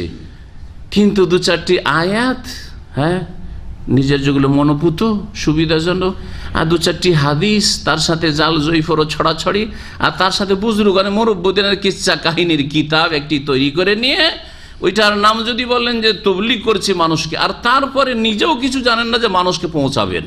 নবীকে আল্লাহ পৌঁছাতে বলেছেন, নবী সবচেয়ে বড় জ্ঞানী আল্লাহর পরে, তাই না? তার কাছে ওহী আছে, সেজন্য পৌঁছাতে বলেছেন। কিন্তু সারা জীবন ঘুষ খেলো অফিসার, রিটায়ার্ড হয়েছে, এখন চললো কোথায়? তাবলীগে। কি পৌঁছাবেন? কিছু তো জানেন না আপনি। তখন একটা বাহানা, শিখতে। কি শিখবেন ওখানে? হ্যাঁ, কি শিক্ষা হয়? ওই একটা কিতাব ধরিয়ে দেওয়া হয়েছে মৌলানা ইলিয়াস সাহেবের। না, এটা ইসলামের তবলীগ না, এটা ইলিয়াসি তবলীগ। ভালো করে শুনে রাখেন, এটা ইলিয়াসি তবলীগ, এটা ইসলামের তবলীগ না। ইসলামের তবলীগ ওহী দিয়ে করতে হবে, কোরআনে কারীম দিয়ে আর রাসূলুল্লাহ সাল্লাল্লাহু আলাইহি ওয়াসাল্লামের হাদিস দিয়ে করতে হবে। হ্যাঁ, এক হাতে কোরআনে কারীম নেন, তাফসীর নেন, আর তাও সালাফে সালেহিনের কোরআন হাদিস সম্বলিত তফসির থাকতে আবার মন গড়া তফসির, এমন আকীদা আর লোকের, হ্যাঁ, স্কলারের, যার আকীদার ওপর জিজ্ঞাসা চিহ্ন, যে সাহাবাই কেরামদের মর্যাদা বুঝতো না, হ্যাঁ, যে সাহাবাই কেরামদের সমালোচনা করেছে, যেই ব্যক্তি ইসলাম সম্পর্কে ভুল তথ্য পেশ করেছে, ইসলামকে পলিটিক্যাল ভাবে পেশ করেছে, তার তাফসীর পড়তে উৎসাহিত করবে, এটা ইসলামের তবলীগ নয়, ইসলাম প্রচার নয়। ভালো করে বুঝেন, আল্লাহ পাক যেন বোঝার তৌফিক দান করেন। কোরআন এক হাতে, রাসূলের হাদিস, সহিহ বুখারী নেন, সহিহ মুসলিম নেন, রিয়াজুস সালিহিন নেন। হ্যাঁ, আরবদেরকে ধোঁকা কেন দিচ্ছেন? নিজেরা তো ফাজাইল আমল পড়বেন, আরবদেরকে রিয়াজুস সালিহিন ধরিয়ে দিয়ে, হ্যাঁ, তাদের চোখে ধুলো দিচ্ছেন আর কানাকা হাইকোর্ট দেখাচ্ছেন। কেন এই কাজ করছেন? আল্লাহ পাক যেন এদের অনিষ্ট থেকে বাঁচিয়ে রাখে। বাল্লিগ মা উনজিলা, যা নাজিল হয়েছে তা পৌঁছাইতে হবে, আল্লাহর কথা, রাসূলের কথা পৌঁছাতে হবে। যা সৌদি আরবের উলামায়ে কেরামরা করছেন, সৌদি আরব থেকে যারা শিক্ষা লাভ করছেন তারা করছেন, তা বিনা দলিলে কোনো কথা মানেন না এবং মানা জায়েজও মনে করেন না। যতই বড় তার মুরব্বী হোক না কেন, যতই বড় তার খেদমত হোক না কেন, প্রত্যেক ব্যক্তির ভুল হতে পারে একমাত্র মুহাম্মদ রাসূলুল্লাহ সাল্লাল্লাহু আলাইহি ওয়াসাল্লাম ছাড়া। কিন্তু তাদের বুজুর্গানি দিনের কোনো ভুল হয় না। তাদের শিরক বিদআতেরও সমালোচনা করলেই গাল খেতে হয়। তাদের শিরক বিদআত ভুল ধরলে এ শুধু ভুলই ধরে বেড়ায়, অপরাধ হয়ে গেল ভুল দ্বারা। আরে নবী করিম সাল্লাল্লাহু আলাইহি ওয়াসাল্লাম যদি মক্কার মুশরিকদের ভুল না ধরতেন তাহলে তো কেউ গাল দিত না, কেউ দুশ্মনী করতো না, মক্কা থেকে তাড়াইতো না। হ্যাঁ, প্রথমে তো লা ইলাহা এগুলো নেই, তো প্রথমেই তো ভুল ধরা হয়েছে, কালেমাতেই তো আগে ভুল ধরা হয়েছে। লা ইলাহা এগুলো নেই, ভুল ধরলো না। ইল্লাল্লাহ, আল্লাহর ইবাদত আছে। তাহলে ইসলামে ভুল ধরতে হবে। আগাছা সাফ করতে চাষিও আগে ভুল ধরে, হ্যাঁ, ঘাস সাফ করে জমি থেকে, তারপরে বীজ ছিটায়। জি, ভুল ধরা ছাড়া কোনো উপায় নেই যদি আপনি আল্লাহর দিন মানুষকে পৌঁছাতে চান। আর মূর্খরা যারা গাল দাওকে নিজের ধর্ম বানিয়ে ফেলেছে, তাদের কথা শুধু ভুল ধরে। ভুল না ধরলে আপনি যে জাহান্নামে যাবেন। আপনি ভুল পথে গিয়ে আপনি ডাকাতের হাতে পড়তে যাচ্ছেন, আপনার একজন জানে যে এটা ডাকাতের পথ, এই গলিতে গেলে ছিনতাই হয়ে যাবে, তার জন্য ফরজ নয় আপনার জান বাঁচানো? অবশ্যই ফরজ। দুনিয়ার ক্ষেত্রে যদি এটা ফরজ হয়ে যায় তো আপনি জাহান্নামে পড়তে যাচ্ছেন। আর সে হিতাকাঙ্ক্ষী হয়ে জাহান্নামের রাস্তা থেকে আপনি ইসলাম পালন করছেন, কিন্তু এমন ভুল ইসলাম পালন করছেন যে ইসলামের কারণে ইসলাম পালন করেও আমেলাতুন নাসিবা তাসলা নারান হামিয়া, জ্বলন্ত আগুনে পড়তে হবে। তা আপনার ভুল না ধরলে তো আপনার ক্ষতি হলো, আপনার ক্ষতি হলো। আল্লাহ পাক যেন আমাদের বুঝার তৌফিক দান করেন। ইয়া আইয়ুহার রাসূল বাল্লিগ মা উনজিলা ইলাইকা মির রাব্বিকা ওয়া ইন লাম তাফআল ফামা বাল্লাগতা রিসালাতাহ। যা নাজিল হচ্ছে তার প্রচার করো তোমার রবের পক্ষ থেকে। ওয়া ইন লাম তাফআল, আর এই দায়িত্ব যদি পালন না করো ঠিকভাবে, তাহলে আল্লাহর রিসালাত, আল্লাহর মেসেজ পয়গাম তুমি পৌঁছালে না, যে দায়িত্ব তোমাকে দিয়েছি। ওয়াল্লাহু ইয়াসিমুকা মিনান নাস, আর পৌঁছাতে গিয়ে কাউকে ভয় করিও না, কারণ আল্লাহ তোমাকে রক্ষা করবেন, বাঁচাবেন মানুষ থেকে, মানে মানুষের অনিষ্ট থেকে। হাদিসে রয়েছে প্রিয় মুহাম্মদ রাসূলুল্লাহ সাল্লাল্লাহু আলাইহি সাল্লামের বাড়ির চারপাশে এই আয়াত নাজিল হওয়ার আগে পর্যন্ত, যেহেতু মদিনায় মুনাফিক দুশমন আছে, ইহুদি শত্রু আছে, আবার বাইরের মুশরিক শত্রুরা যে কোনো সময় হামলা করে দিতে পারে, সেজন্য সাহাবায়ে কেরামরা পাহারা দিতেন। নবী সাল্লাল্লাহু আলাইহি সাল্লাম না বললেও তারা ঘোরাঘুরি করতেন, রাত্রে ঘোরাঘুরি করতেন নবী সাল্লাল্লাহু আলাইহি সাল্লামের বাড়ির চারিদিকে, মসজিদে নবীর আশেপাশে, নবীর ঘরের চারিদিকে ঘোরাঘুরি করতেন সারা রাত। যখন এই আয়াত নাজিল হইল, নবী করিম সাল্লাল্লাহু আলাইহি সাল্লাম বললেন যে না, আর আল্লাহ আমাকে নিশ্চয়তা দিয়ে দিয়েছেন, ওয়াল্লাহু ইয়াসিমুকা মিনান নাস, আল্লাহ তোমাকে রক্ষা করবেন মানুষের অনিষ্ট থেকে। যাও তোমরা নিজ নিজ বাড়িতে ঘুমাও, ঘোরাফেরা করতে। এবং আল্লাহ রাব্বুল আলামিন যতদিন পর্যন্ত দিনকে কমপ্লিট নাজিল না করে, ততদিন পর্যন্ত আল্লাহ পাক রাসূলকে বাঁচিয়ে রেখেছেন। 20 রয়েছে ইহুদি মহিলা, তারপরও কোনো ক্ষতি হয়নি, ঠিক না? আর যখন আলিয়ামা আকমালতু লাকুম দীনাকুম হয়ে গেল বিদায় হজে, আর তারপরে হজ করে জিল হজ মাসে ফিরে আসলেন, মুহররম গেল, সফর গেল, রবিউল আউয়াল মাসে রাসূলুল্লাহ সাল্লাল্লাহু আলাইহি ওয়াসাল্লাম ইন্তেকাল করলেন, কাজ শেষ হয়ে গেছে। জি, ইযা জা নাসরুল্লাহ ওয়াল ফাত, আল্লাহর সাহায্য চলে এসছে, বিজয় হাসিল হয়ে গেছে। ওরা আয়তান নাস ইয়াদখুলুনা ফি দীনিল্লাহ আফওয়াজা, এখন ভয় নেই, ইসলাম কবুল করলে দলে দলে আসছে নির্দ্বিধায় আর সাহসের সাথে ইসলাম গ্রহণ করতে পারছে, রাস্তায় কোনো ইট পাটকেল নেই, বাধা নেই। ইয়াদখুলুনা ফি দীনিল্লাহ, দলে দলে ইসলামে প্রবেশ করছে লোকেরা। কাজ তোমার হয়ে গেছে। ফাসাব্বিহ বিহামদি রাব্বিকা ওয়াস্তাগফির, এখন আল্লাহ পাকের তাসবিহ করো, আখিরাতের সম্বল বেশি বেশি সঞ্চয় করো, আর আল্লাহর প্রশংসার সাথে সাথে ইস্তিগফার করো আল্লাহর কাছে। ইন্নাহু কানা তাওয়াবা, সূরা নাসর নাজিল হলো। তো আল্লাহ পাক বলছেন ইন্নাল্লাহা লা ইয়াহদিল কওমাল কাফিরিন, নিশ্চয়ই আল্লাহ পাক কাফের সম্প্রদায়কে সঠিক পথে পরিচালিত করেন না, কারণ তারা অবাধ্যতার পথ যখন নিয়েছে তখন আল্লাহ পাক জবরদস্তি করেন না। কুল, হে নবী বলে দিয়ে, আহলাল কিতাবে, হে আহলে কিতাব, হে কিতাবধারীরা, ইহুদি নাসারা, লাস্তুম আলা শাইইন, তোমরা কোনো ভিতের ওপর প্রতিষ্ঠিত নও। লাস্তুম আলা শাই, তোমরা কোনো ভিত্তির ওপর প্রতিষ্ঠিত না, কায়েম না, হাত্তা তুকিমুত তাওরাত ওয়াল ইনজিল, যতদিন পর্যন্ত তোমরা সঠিকভাবে অবিকৃত আসল রূপে যে তাওরাত নাজিল হয়েছে, তাওরাত প্রতিষ্ঠা না করবে, যাতে ছিল তৌহিদ। ওয়াল ইনজিল, আর ইনজিল কায়েম না করবে। ওয়ামা উনজিলা ইলাইকুম মির রাব্বিকুম, আর তোমাদের প্রতিপালকের পক্ষ থেকে যা নাজিল করা হয়েছে, কি? কোরআনে কারীম, তা যতদিন পর্যন্ত কোরআনী আইন কায়েম না করবে, কোরআনের জীবনের প্রতিটি ক্ষেত্রে বাস্তবায়ন না করবে, ব্যক্তি জীবনে, পারিবারিক জীবনে, সমাজে, রাষ্ট্রনীতিতে, আদালতে, যতদিন পর্যন্ত বাস্তবায়ন না করবে ততদিন পর্যন্ত তোমাদের কোনো ভিত্তি নেই, তোমরা কোনো ভিত্তির প্রতিষ্ঠিত নও। এটা যেমন তাদেরকে বলা হয়েছে, সকলকে বলা হয়েছে, ঠিক না? তাদেরকে যদি বলা হয় তো আমাদেরকে প্রথম সম্বোধন না, তাহলে মুসলিম জাতিতে মুসলিম, কিন্তু কোরআনের বাস্তবায়ন জীবনে করলেন। আল্লাহ বলছেন আকিমুস সালাত, নামাজ আপনার 5 ওয়াক্ত ঠিক নেই, সময় মতো নামাজ হয় না, তাহলে তোমার কোনো ভিত্তি নেই হে মুসলিম। তোমালা সেই ভালো করে তারপর বলছেন ওমা উনজিলা ইলাইকুম মির রাব্বিকুম ওয়া লা ইয়াজিদান্না কাসীরাম মিনহুম মা উনজিলা ইলাইকুম মির রাব্বিকা তুগয়ানা ওয়া কুফরা।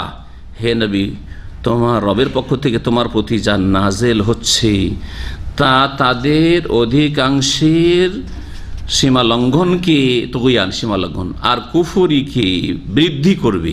ফালা তাসা আলাল কওমিল কাফিরিন, সুতরাং তুমি কাফের সম্প্রদায়ের ওপর হাহুতাশ করিও না, আক্ষেপ করিও না, আক্ষেপ করিও না, দুঃখ করিও না। দুঃখটাকে মানুষ স্বেচ্ছায় করে না, অনিচ্ছাকৃত আসে। এটা জিজ্ঞাসা করা চলবে, কারণ এটা হচ্ছে জেনারেল নলেজ। কারণ আপনিও দুঃখিত হন, আপনিও খুশি হন। খুশিটা কি নিয়ে আসতে হয় না নিজে নিজে চলে আসে? নিজে নিজে খুশির কিছু ব্যবস্থা হইলেই চলে আসে, তাই না? আচ্ছা, দুঃখ, মা মারা গেছে, আমি দুঃখিত হব না। আরে দুঃখিত হন না, দুঃখ আসবেই, আসবে না? আপনি কি শখ করে দুঃখ নিয়ে এসছেন? আর যদি এড়াতে আমি দুঃখ করবই না, একবারে জিরো, কিচ্ছু নেই, হবে? হবে, হ্যাঁ। তার বহিঃপ্রকাশ ঘটাচ্ছেন না, হ্যাঁ, বহিঃপ্রকাশ ঘটাচ্ছেন না, একবারে কান্নায় ভেঙে পড়েছেন, হাই হাই করছেন না, কিন্তু দুঃখ অবশ্য আছে, শোক আছে। তাহলে আল্লাহ যে বলছেন যে তুমি কাফের সম্প্রদায় বলো দুঃখিত হইও না, তো মানে দুঃখ করিও না, না, এতে সান্ত্বনা দেওয়া হয়েছে। দুঃখ এমনি চলে আসে। রাসূলুল্লাহ সাল্লাল্লাহু আলাইহি ওয়াসাল্লাম বড়ই দয়ালু ছিলেন, বিল মুমিনিন রাউফুর রহিম। হাই রে, এই লোকগুলো জাহান্নামে যাবে, দুঃখিত হইতেন, মনে কষ্ট পেতেন, চিন্তিত হয়ে যেতেন, হ্যাঁ, আপ্রাণ চেষ্টা করতেন। লাআল্লাকা বাখিউন নাফসাক আল্লা ইয়াকুনু মুমিনিন, এরা যদি ইসলাম গ্রহণ না করে তাহলে কি তুমি নিজেকে ধ্বংস করে ফেলবে? তুমি কি হার্ট অ্যাটাক করে মারা যাবে?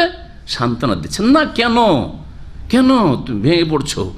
তোমার কাজ তুমি করে যাও, তারপরে ফামান শাফালি মানে ওমান শাফালি, মানুক মানুক, না মানুক তাই মানুক, করার কি আছে? তো দুঃখ করিও না মানে দুঃখ নিজের হাতে নেই, মানে তোমাকে সান্ত্বনা দিচ্ছি তোমার দুঃখে, হ্যাঁ, তোমার এই কষ্টে সান্ত্বনা দিচ্ছি, ধৈর্য ধারণ করো। ইন্নাল্লাযীনা আমানু ওয়াল্লাযীনা হাদু ওয়াস-সাবিউনা ওয়ান-নাসারা মান আমানা বিল্লাহি ওয়াল ইয়াউমিল আখির ওয়া আমিলা সালিহান ফালা খাউফুন আলাইহিম ওয়া লা হুম ইয়াহজানুন। এই আয়াতের ব্যাখ্যা তাফসীর ভুল বুঝার কারণে অনেক দুনিয়ার শিক্ষিতরা বিভ্রান্তির শিকার হয়েছে, গোমরাহ হয়েছে। সেই জন্য এই আয়াতের তাফসীরটা ভালো করে আজকে শুনেন। নিশ্চয়ই যারা ঈমান নিয়ে এসেছে, অর্থাৎ যারা মুসলিম, ঈমান নিয়ে এসেছে মানে যারা মুসলিম, ওয়াল্লাযীনা হাদু, আর যারা ইহুদি হয়েছে, ইহুদি জাতির কথা হলো দ্বিতীয় জাতি, ওয়াস-সাবিউন, আর যারা সাবেঈ। সাবেঈ কারা? এই নিয়ে মুফাসসিরিনদের দ্বিমত রয়েছে। একদল বলছেন যে সাবেঈও ইহুদি খ্রিস্টানদের মতো কিতাব ধারণকারী, তাদেরও নবী ছিল, কোনো নবী ছিল, কিন্তু যুগের আবর্তন বিবর্তনে তারা প্রায় শেষ হওয়ার মতোই। জি, ইহুদি খ্রিস্টানের মতো এরকম প্রসিদ্ধ নেই। কেউ কেউ বলছেন না না, এরা তারকার পূজারী ছিল, মুশরিক। একদল মুশরিক সাবেঈ যারা তারকার পূজা। আর তারপরে আল্লাহ পাক রব্বুল আলামিন কি বলছেন? ওয়ান নাসারা, এবং যারা খ্রিস্টান। মান আমানা, এখন শোন, মান আমানা বিল্লাহি ওয়াল ইয়াউমিল আখির, যারা আল্লাহর প্রতি বিশ্বাস স্থাপন করবে এবং পরকালে বিশ্বাস স্থাপন করবে, ওয়া আমিলা সালিহান, এবং সৎ কাজ করবে, ফালা খাউফুন আলাইহিম, তাদের কোনো ভয় নেই, ওয়া লা হুম ইয়াহজানুন, আর তারা চিন্তিত হবে না। এই আয়াত থেকে ভুল বুঝাটা শোনেন। কিং ফাহাদ পেট্রোলিয়াম ইউনিভার্সিটি জাহরানে আছে না, এখানে 5-7 বছর আমি তাফসীর করেছি। কিছু প্রফেসর বসতেন, বাংলাদেশি, বাংলাভাষী আর কি, বিভিন্ন দেশের, কানাডারও ছিল, আমেরিকারও ছিল, আর বাংলাদেশের কিছু ছেলে, আর কিছু ছেলে মাস্টার্স পিএইচডি করতে আসে বুয়েট থেকে বা বিভিন্ন ইঞ্জিনিয়ারিং ইউনিভার্সিটি থেকে, ওরা বসতো বিশেষ করে। তো দীর্ঘদিন গিয়েছি, জুমার দিনে আসর থেকে মাগরিব যেতাম, অথবা মাগরিব থেকে এশা যেতাম দীর্ঘদিন। তো ওই সময় একজন সিনিয়র প্রফেসর, ভদ্রলোক, নাম বলছি না কারণ নাম বললে সরাসরি গীবত হয়ে যাবে, আল্লাহ পাক হেদায়েত করেন এবং হেদায়েতের দিকে ফিরিয়ে নিয়ে আসেন, তখনকার মতো তাকে বোঝাতে সক্ষম হয়েছিলাম। তো আল্লাহ জানে এখন তার অন্তর ফিরল কিনা। যেহেতু আমেরিকা অথবা কানাডার পাসপোর্ট হোল্ডার, সে এইরকম আলোচনা যখন এসে বলছে যে ইহুদি খ্রিস্টানরা তো যদি তাদের ধর্মের ওপর ঠিক থাকে, মানে শিরক মুক্ত থাকে, তাহলে তারা জান্নাতে যাবে, কেন যাবে না? তারা যদি ভালো কাজ করে, জেনা না করে, খুন না করে, পাপাচারে লিপ্ত না হয়, তাহলে কি করবে? তারা জান্নাতে যাবে, এরকম কথা। ইন্না লিল্লাহি ওয়া ইন্না ইলাইহি রাজিউন, এটা ঈমান ভঙ্গকারী বিষয়। কেউ যদি মনে করে যে মুহাম্মদুর রাসূলুল্লাহ সাল্লাল্লাহু আলাইহি ওয়াসাল্লামের প্রতি ঈমান ছাড়াও জান্নাতে যাবে সে মুসলিম হতে পারেনি। ভালো করে শুনে রাখেন, এটা হচ্ছে ইসলামী আকীদা। কারণ ইসলামের প্রথম স্তম্ভ হচ্ছে দুটো কথার সাক্ষ্য প্রদান করা। কি? আশহাদু আল্লা ইলাহা ইল্লাল্লাহ, আল্লাহ ছাড়া কোনো সত্য উপাস্য নেই এই কথার সাক্ষ্য প্রদান করা, আর মুহাম্মাদুর রাসূলুল্লাহ, মুহাম্মদ আল্লাহর প্রেরিত রাসূল, এই কথার সাক্ষ্য প্রদান করা। এটা হচ্ছে ইসলামের প্রথম পিলার। তো ইহুদি খ্রিস্টান যদি তৌহিদের ওপর, প্রথম কথা তাদের মধ্যে শিরক চলে এসছে। খ্রিস্টানদের মধ্যে তৃতীয়বাদ, আল্লাহর সন্তান সাব্যস্ত করা, ঈসা আলাইহিস সালামকে, ইহুদিরা ওজাইরকে আল্লাহর সন্তান সাব্যস্ত করেছে। তারপর ইহুদিদের মধ্যে বহু এইরকম কুফরি আকীদা রয়েছে। তাদের কিতাবকে তারা বিকৃত করে ফেলেছে, ইনজিলকে খ্রিস্টানরা বিকৃত করে ফেলেছে, তাদের ধর্ম বিকৃত ধর্ম। তারপরেও যদি বলে বিকৃত ধর্ম আমরা মানি, আমাদের তো আসল তাওরাতেরটা মানি, আসল তাওরাতের অস্তিত্ব পৃথিবীতে নেই। জি, তারপরেও বলছি যে রাসূলুল্লাহ সাল্লাল্লাহু আলাইহি ওয়াসাল্লামের প্রতি ইহুদি খ্রিস্টান ঈমান নিয়ে আসেনি। যদি ঈমান নিয়ে আসে তখন আর ইহুদি খ্রিস্টান থাকছে না, তখন তার নাম কি হয়ে যাচ্ছে? ওয়াসাম্মাকুমুল মুসলিমিন, মুসলিম হয়ে যাচ্ছে। ঠিক কিনা? তাদের পূর্বপুরুষ ইব্রাহিম আলাইহিস সালাম ছিলেন, আর রাসূলুল্লাহ সাল্লাল্লাহু আলাইহি ওয়াসাল্লাম পূর্বপুরুষ ইসমাইল বংশে পূর্বপুরুষ ইব্রাহিম আলাইহিস সালাম। ঠিক কিনা? তো ইব্রাহিম আলাইহিস সালামের দিন হচ্ছে ওয়াসাম্মাকুমুল মুসলিমিন, মুসলিম হয়ে যেত। এবং যেমন মুসা ঈসাকে মানা ফরজ, ইমানের স্তম্ভ ইমান বির রসুল, রসুলগণকে মানা, মুসা ঈসা নূহ, সমস্ত আম্বিয়া রসুল যাদের নাম আল্লাহ উল্লেখ করেছেন নাম নিয়ে বিশ্বাস করা, আর যাদের নাম আল্লাহ উল্লেখ করেননি এমনিভাবে যদি আল্লাহ কোনো রসুল পাঠিয়ে থাকেন আর পাঠিয়েছেন নাম জানি না তাও বিশ্বাস করি। ঠিক কিনা? তার মধ্যে শেষ রসুল মুহাম্মদুর রাসূলুল্লাহ, তাকে মানা ওই রকমই ফরজ কিনা? বরং বিস্তারিত ফরজ। অন্য অন্য নবীগণকে শুধু নবী মেনে নেওয়াই ফরজ, তাদের নিয়ে আসা বিধিবিধান ফরজ নেই, কারণ সেগুলি রহিত হয়ে গেছে। কিন্তু শেষ রাসূলের প্রত্যেকটি নিয়ে আসা বিধান মোতাবেক জীবনযাপন করা প্রত্যেক মানুষের জন্য ফরজ। কথা ঠিক বলছে না ভুল? এটা ওদের তরিকে জিজ্ঞেস করলাম। প্রিয় নবী সাল্লাল্লাহু আলাইহি ওয়াসাল্লাম ওমর রাদিয়াল্লাহু তাআলা হাতে একটা তাওরাতের অংশ দেখেছেন, শখ করে একটু তাওরাতে কি আছে পড়ে দেখি। তখনও বিকৃত হয়ে গেছিল তাওরাত। দেখার পরে এত রাগান্বিত হয়েছে, বলছে যে হে ওমর, এটা আবার কি? মোতাহুয়ে কোন? আরে এদিক ওদিক বিভ্রান্ত হয়ে ছুটে বেড়াচ্ছ, উদ্ভ্রান্ত করে বেড়াচ্ছ নাকি? হ্যাঁ, এখনো কি হক পাওনি, সত্য পাওনি? আলাম ইয়াতিকুম বিহা বাইদা নাকিয়া, স্বচ্ছ আর পরিষ্কার পরিচ্ছন্ন দিন আর সুস্পষ্ট দিনকে আমি নিয়ে আসেনি? ওয়াল্লাহি, আল্লাহর শপথ করে বলছি, লাউ কানা মূসা হাইয়ান, এখন যদি মূসা আলাইহিস সালাম জীবিত থাকতেন, মা ওয়াসিয়াহু ইল্লা আন ইয়াত্তাবিআনি, তাহলে আমার অনুসরণ করা ছাড়া তার কোনো উপায় ছিল না। জি হ্যাঁ, অথচ তিনি রসুল, মূসা কালিমুল্লাহ, রসুলুল্লাহ। ঠিক কিনা? তাহলে এই আকীদা এখান থেকে বোঝা যে মমিন হইল জান্নাত যদি ভালো কাজ করে, আর ইহুদি ওরা ভুল কি বোঝাচ্ছে, যারা মমিন হইল আর যারা ইহুদি থাকলো, যারা সাবেই থাকলো, যারা খ্রিস্টান থাকলো, যদি ঈমান ঠিক থাকে আর আখিরাত প্রতি বিশ্বাস থাকে, ভালো কাজ করে, তাহলে কোনো ভয় নেই, কোনো চিন্তা নেই। তার মানে ইহুদিও জান্নাতি আর খ্রিস্টানও জান্নাতি। হ্যাঁ, এটা হচ্ছে কেমন বোঝা? ওস্তাদ ছাড়া বোঝা। এটা হচ্ছে ওস্তাদ ছাড়া বোঝা আর তাফসীর ছাড়া বোঝা। আর এই আয়াত রাসূলুল্লাহ সাল্লাল্লাহু আলাইহি ওয়াসাল্লামের প্রতি নাযিল হয়েছেন, সাহাবায়ে কেরাম রাসূল থেকে যেইভাবে আয়াতটা বুঝেছেন তাদেরকে উপেক্ষা করে বোঝা, স্বাধীন বোঝা, বিনা ওস্তাদে বোঝা।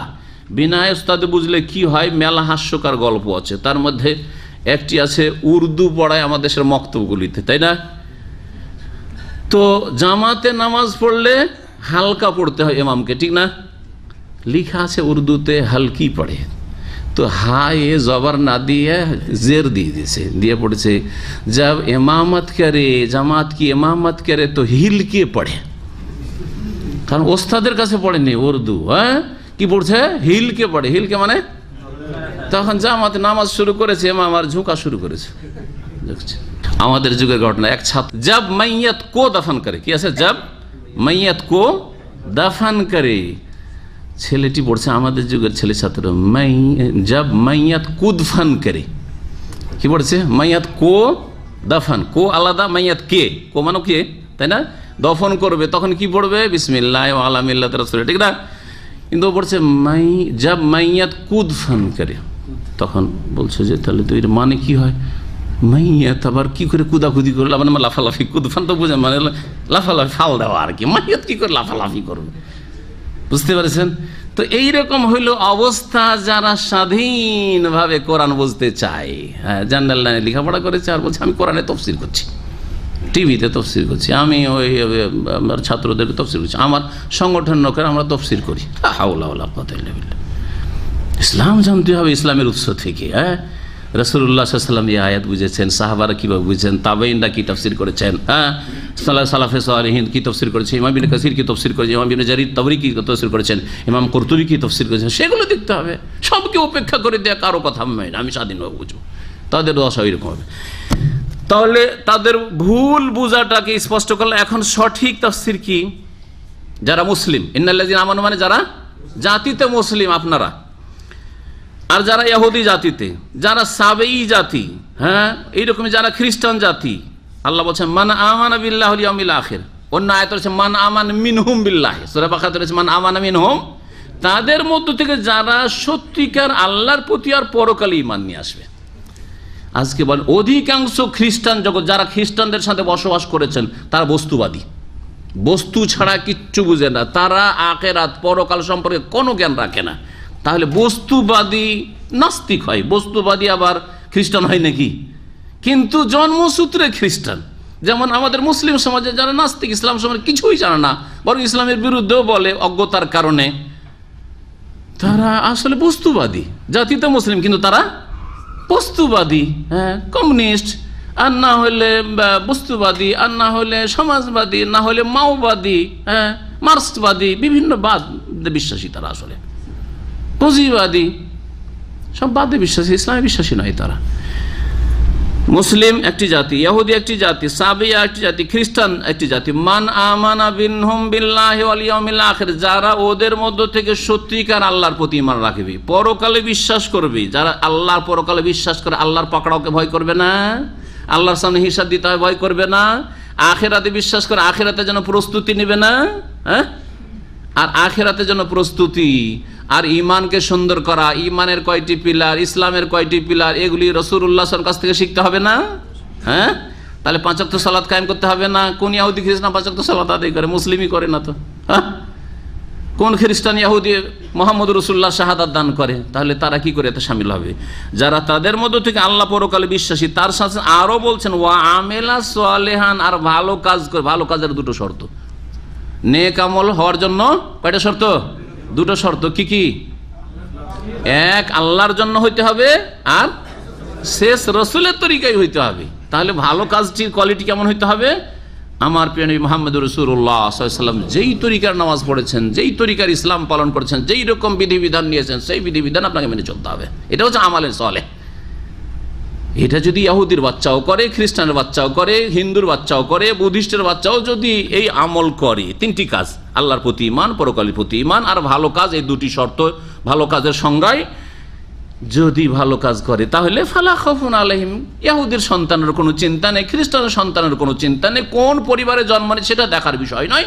হ্যাঁ, মুসলিম পরিবারে জন্ম নিল না কোথায় নাস্তিকের পরিবারে জন্ম, সেটা দেখার বিষয় নেই। ফালা খাউফুন আলাইহিম ওয়া লা হুম ইয়াহজানুন, তাদের কোনো ভয় নেই, তাদের কোনো চিন্তা নেই, সে মুসলিম। ঠিক কিনা? জি, আশা করি এই আয়াতের তাফসীরটা আপনারা বেশি বেশি মনে রাখবেন, যাতে করে কেউ বিভ্রান্তির শিকার না হন। বিশেষ করে মুসলিম সংখ্যালঘু যেসব দেশে, পশ্চিমা দেশে যারা বসবাস করে, কাফের সমাজ যারা বসবাস করে, তারা প্রভাবিত। ওদের মধ্যে চরিত্রবান আছে, ওদের মধ্যে অমায়িক লোক আছে, ওদের মধ্যে ভালো মানুষ আছে, সুদ খায় না, ঘুষ খায় না, কথার তাদের মূল্য রাখে। তারা কেন জাহান্নামে যাবে? বুঝে না আসলে ওই আর্টিফিশিয়াল গাছের পাতা দেখে ধোকা খেয়ে যায়, আর সে করে যে শিরক আছে, কুফরি আছে, আর আল্লাহর দিনের অবমাননা আছে, কোরআনে কারীম বাস্তবায়ন নেই, বিশ্বাস নেই, শেষ রাসূলকে বিশ্বাস করে না। তারপরে মনে করে তারাও তো ভালো কাজ করছে, কুপ্রভাব পড়ে একটা কাফের সমাজে বসবাসে। লাকাদ আখাযনা মিসাকা বানি ইসরাইল, তারপর আল্লাহ বলছেন নিঃসন্দেহে আমি বনি ইসরাইল থেকে অঙ্গীকার গ্রহণ করেছিলাম। ও আরসালনা, কি যে তারা দিন মেনে চলবে, হ্যাঁ, তাওরাতকে শক্তভাবে ধারণ করো, তাওরাত প্রতিষ্ঠিত করবে তোমরা।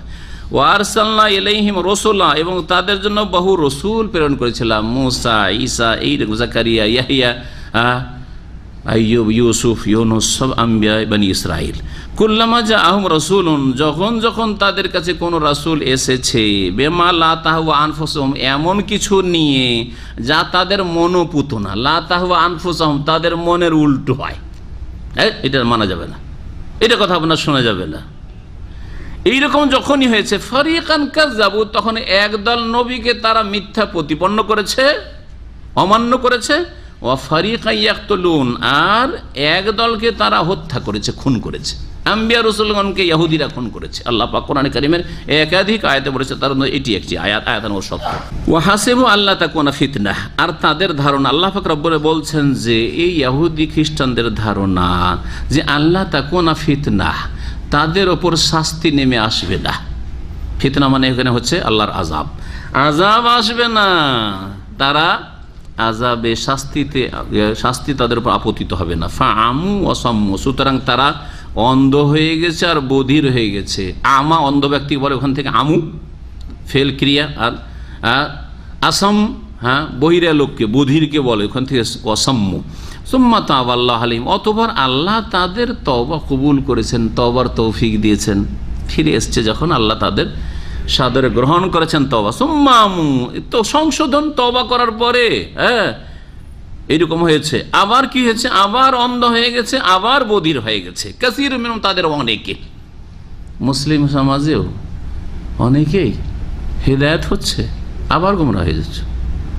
কিছুদিন হেদায়েত হয়েছিল, আবার দেশে গেছে, দেশে গিয়ে আবার ওই শিরক শুরু করে দিয়েছে, আবার বিদআত শুরু করে দিয়েছে, আবার গিয়ে দেশে গিয়ে দ্বিধাদ্বন্দ্বে পড়ে বলতে পারে, না রে, বিশ্বাস করছিলাম যে হ্যাঁ ওইটাই ঠিক, কিন্তু না, পীর ছাড়া জান্নাত পাওয়া যাবে না, আবার গিয়ে ঘুরে।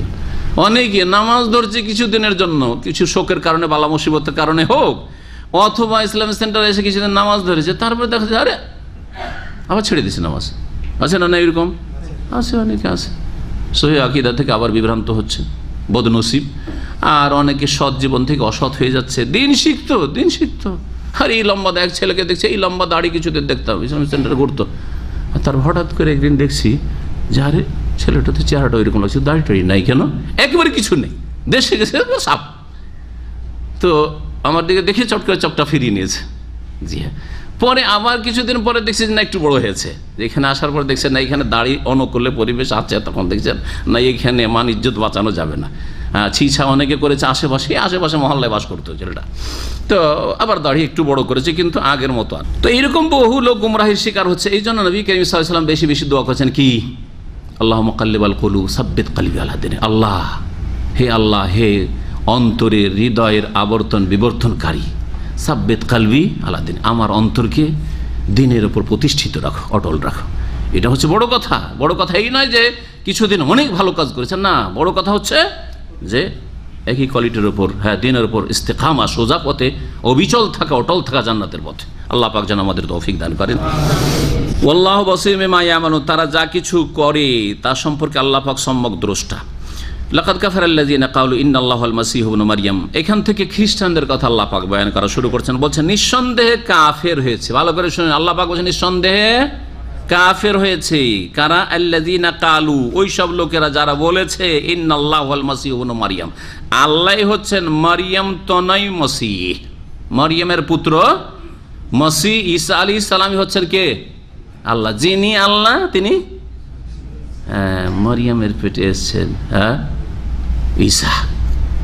ঈসা আল্লাহ, আল্লাহর সন্তান হয়, আল্লাহর সন্তান আল্লাহ, আর না হলে তিনি আল্লাহ। কারণ এই খ্রিস্টানদের মধ্যে বহু ফিরকা, দল উপদল রয়েছে।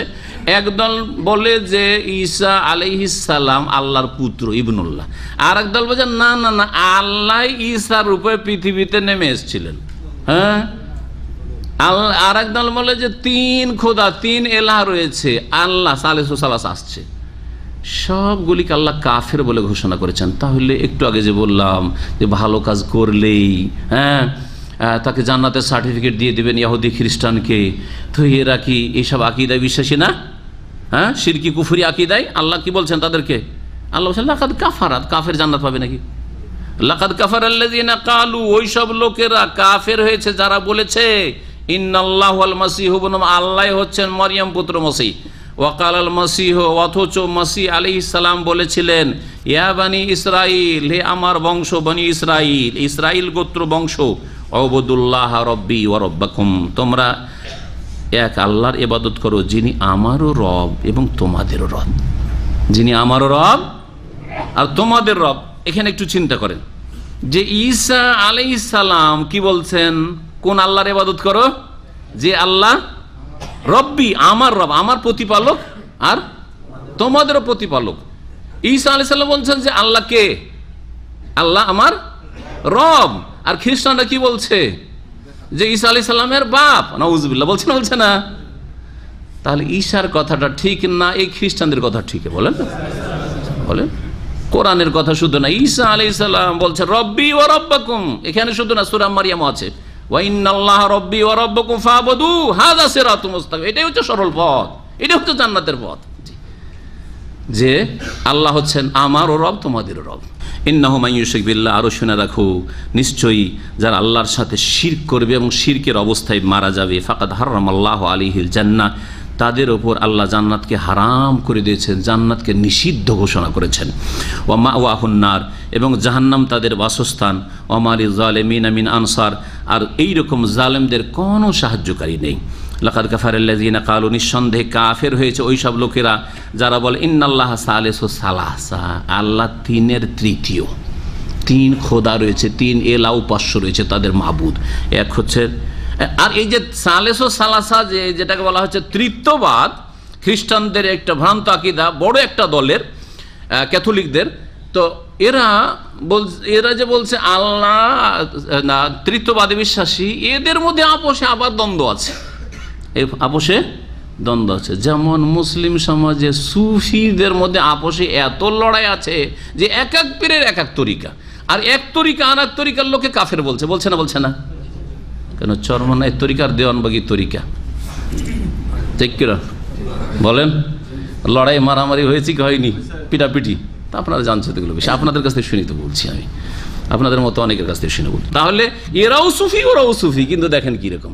ঠিক ওই রকমই খ্রিস্টানরা একদল বলছে যে তা তৃতীয়বাদের ব্যাখ্যা এক্সপ্লেন করতে গিয়ে একদল বলছে যে আল্লাহ আর তার সাথে কে? হ্যাঁ, ঈসা পুত্র, আব বাপ, ইবনুন বেটা সন্তান, আর বলছে যে মারিয়াম, এই তিন খোদা। আর একদল বলছেন না, আব ইবন রুহুল কুদুস, জি, তিন খোদা কে কে? আল্লাহ আর পুত্র, হ্যাঁ আউযুবিল্লাহ, ঈসা আলাইহিস সালাম, আর রুহুল কুদুস মানে জিবরাইল আলাইহিস সালাম, রুহুল কুদুস জিবরাইল আলাইহিস সালাম। দেখেন আপোষে দ্বন্দ্ব, একদল আরেক দলকে কাফের বলে, ওদের ফিরকাগুলি ওই রকম, একদল আরেক দলকে বলে যে এরা জাহান্নামী, এরা কাফের। জি, তো যারা এই ইসলামের সরল পথ থেকে বিচ্যুত হয়েছে তাদের অবস্থাটা ঠিক ওই রকম, তাদের অবস্থাটা ঠিক ওই রকম, আরেক দলকে কাফের বলে, অথচ তারা সকলেই গুমরাহির শিকার, কেউ তাদের মধ্যে সরল পথে নেই। আল্লাহ পাক রব্বুল আলামিন বলছেন ওমা মিন ইলাহিন ইল্লা ইলাহু ওয়াহিদ, অথচ কোন সত্য উপাস্য নেই এক উপাস্য ছাড়া, যিনি আল্লাহ রাব্বুল আলামিন। তাহলে আল্লাহ কাফের ঘোষণা করলেন কারাকে? যারা তৃতীয়বাদী বিশ্বাসী। তারপরে বলবেন যে খ্রিস্টানরাও তো ভালো কাজ করে, অমায়িক চরিত্রে, ওদের ব্যবহারে মুগ্ধ হয়ে যাবেন আপনি, ওরা খুব ভালো কাজ করে, কেউ যদি মদও না খায়, ব্যভিচারণ না করে, ভালো চলে, কেন আপনি বলবেন যে জাহান্নামে যাবে? আল্লাহ বলছেন কাফের ওরা, কারণ তারা তৃতীয়বাদে বিশ্বাসী, ওয়াহদানিয়াত তাওহীদে বিশ্বাসী নয়, তাওহীদের বাস্তবায়নকারী নয়। ওয়াইন লাম ইয়ানতাহু আম্মা ইয়াকুলুন, যা তারা বলেছে বা বলছে তা থেকে যদি তারা বিরত না হয়, লা ইয়ামাসান্নাল্লাযীনা কাফারু মিনহুম আযাবুন আলীম, অবশ্যই অবশ্যই তাদের মধ্য থেকে যারা কাফের কুফরি করেছে তাদেরকে স্পর্শ করবে মর্মান্তিক শাস্তি, আযাবুন আলীম। আল্লাহ পাক রব্বুল আলামিন তাহলে খ্রিস্টানদের বিভিন্ন ভ্রান্ত আকীদার অনুসারীদের সকলকে কি বললেন এই দুটি আয়াতে? কাফের, লাকাদ কাফারা, লাকাদ কাফারা, দুটি আয়াতে বললেন না? বললেন না? তারপরেও আল্লাহ যে কত আরহামুর রাহিমিন, কত যে দয়ালু, তার রহমতকে শুধু মুসলিম মুমিনের সাথে সীমিত করছেন না, যে তওবা শুধু মুসলিমের জন্য না। আফালা ইয়াতুবুনা ইলাল্লাহ, এই ইহুদি খ্রিস্টান, তারা ইহুদিদের কথা আলোচনা হয়েছে, তারা কি আল্লাহর কাছে প্রত্যাবর্তন করে আসবে না? তওবা করে তারা আল্লাহর কাছে তওবা করে ফিরে আসবে না? জি, যেমন বাপ মা ছেলে মেয়ে হ্যাঁ, নাফরমান হয়ে গেল, অবাধ্য হইল, আর এই ছেলেটা ফিরে আসবে না রে, বাড়ি থেকে নিজে বের করে দিয়েছে রাগ করে, হ্যাঁ, তার বদমাইশির কারণে। তারপরেও আক্ষেপ করে যে হাই যদি ছেলেটা ফিরে চলে আসতো, মেয়ে বেরিয়ে চলে গেছে, তার বলছে হাই মেয়েটা যদি ফিরে চলে আসতো তো সাদরে গ্রহণ করে নিতে আবার। হ্যাঁ, সুবহানাল্লাহ। যদি বাপ মায়ের এরকম মায়া হয় অপরাধী ছেলে মেয়েদের ওপর, তাহলে আল্লাহ কত আরহামুর রাহিমিন। ইহুদি, নাসারা, নাস্তিক সকলকে ডাক দিয়ে বলছেন, মুনাফিকও ডাক দিয়ে বলছেন আফালা ইয়াতুবুনা ইলাল্লাহ, তারা কি আল্লাহর কাছে তওবা করে ফিরে আসবে না, ওয়াস্তাগফিরুনাহু, এবং তার কাছে ক্ষমা চাইবে না। আল্লাহু গফুরুর রহিম, অথচ আল্লাহ হচ্ছেন বড় মার্জনাকারী, বড় দয়ালু। মাল মাসিহ ইবনে মারিয়াম, এখন সঠিক আকীদা, সহিহ আকীদা শোনো ঈসা আলাইহিস সালাম সম্পর্কে। মারিয়াম পুত্র মাসিহ কিছুই নন ইল্লা রাসূল, একমাত্র রাসূল ছাড়া, তিনি পুত্র নন আর ইলাহ নন, তিনি একজন রাসূল। কাদ খালাত মিন কাবলিহি রাসূল, তার পূর্বে অনেক রাসূল চলে গেছেন। ওয়া উম্মুহু সিদ্দিকা, এবং তার মাও কোনো ইলাহ নয়, তার মাও আল্লাহর স্ত্রী নয়, নাউজুবিল্লাহ, বরং তার মা হচ্ছেন সিদ্দিকা, আল্লাহর ওয়ালিয়া, আল্লাহর নেক বান্দি, অতি সত্যবাদী। কানা ইয়াকুলানি তাম, তারা মানুষ ছিল, আর মানুষ কোনোদিন উপাস্য মাবুদ হতে পারে, তাই তারা মানুষকে পানাহার করতে হয়, তারাও খাবার খেত। কানা ইয়াকুলানি তাম, মা আর ছেলে উভয়ে জি খাবার খেত। অনুজুর, চিন্তা করো, কাইফা নুবায়্যিনু লাহুমুল আয়াত, কিভাবে আমি তাদের উদ্দেশ্যে বিশদভাবে বর্ণনা করছি আয়াত সমূহ। সুম্মানজুর, তারপর একটু চিন্তা করে দেখো, আন্না ইউফাকুন, যে এরপরেও কোথায় তারা উল্টো দিকে ফিরে যাচ্ছে।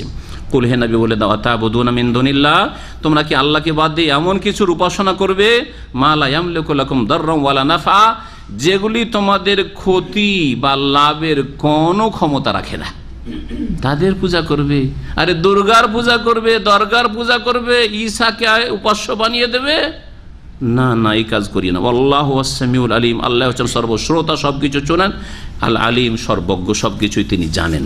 কুল, হে নবী বলে দাও, ইয়া আহলাল কিতাব, হে আহলে কিতাব, হে আহলে কিতাব। আল্লাহ রাব্বুল আলামিন এখন আহলে কিতাবদেরকে সম্বোধন করে প্রিয় নবী মুহাম্মদ রাসূলুল্লাহ সাল্লাল্লাহু আলাইহি ওয়াসাল্লামকে নির্দেশ দিচ্ছেন আহলে কিতাবের সংশোধনের উদ্দেশ্যে তাদেরকে দাওয়াত দিতে।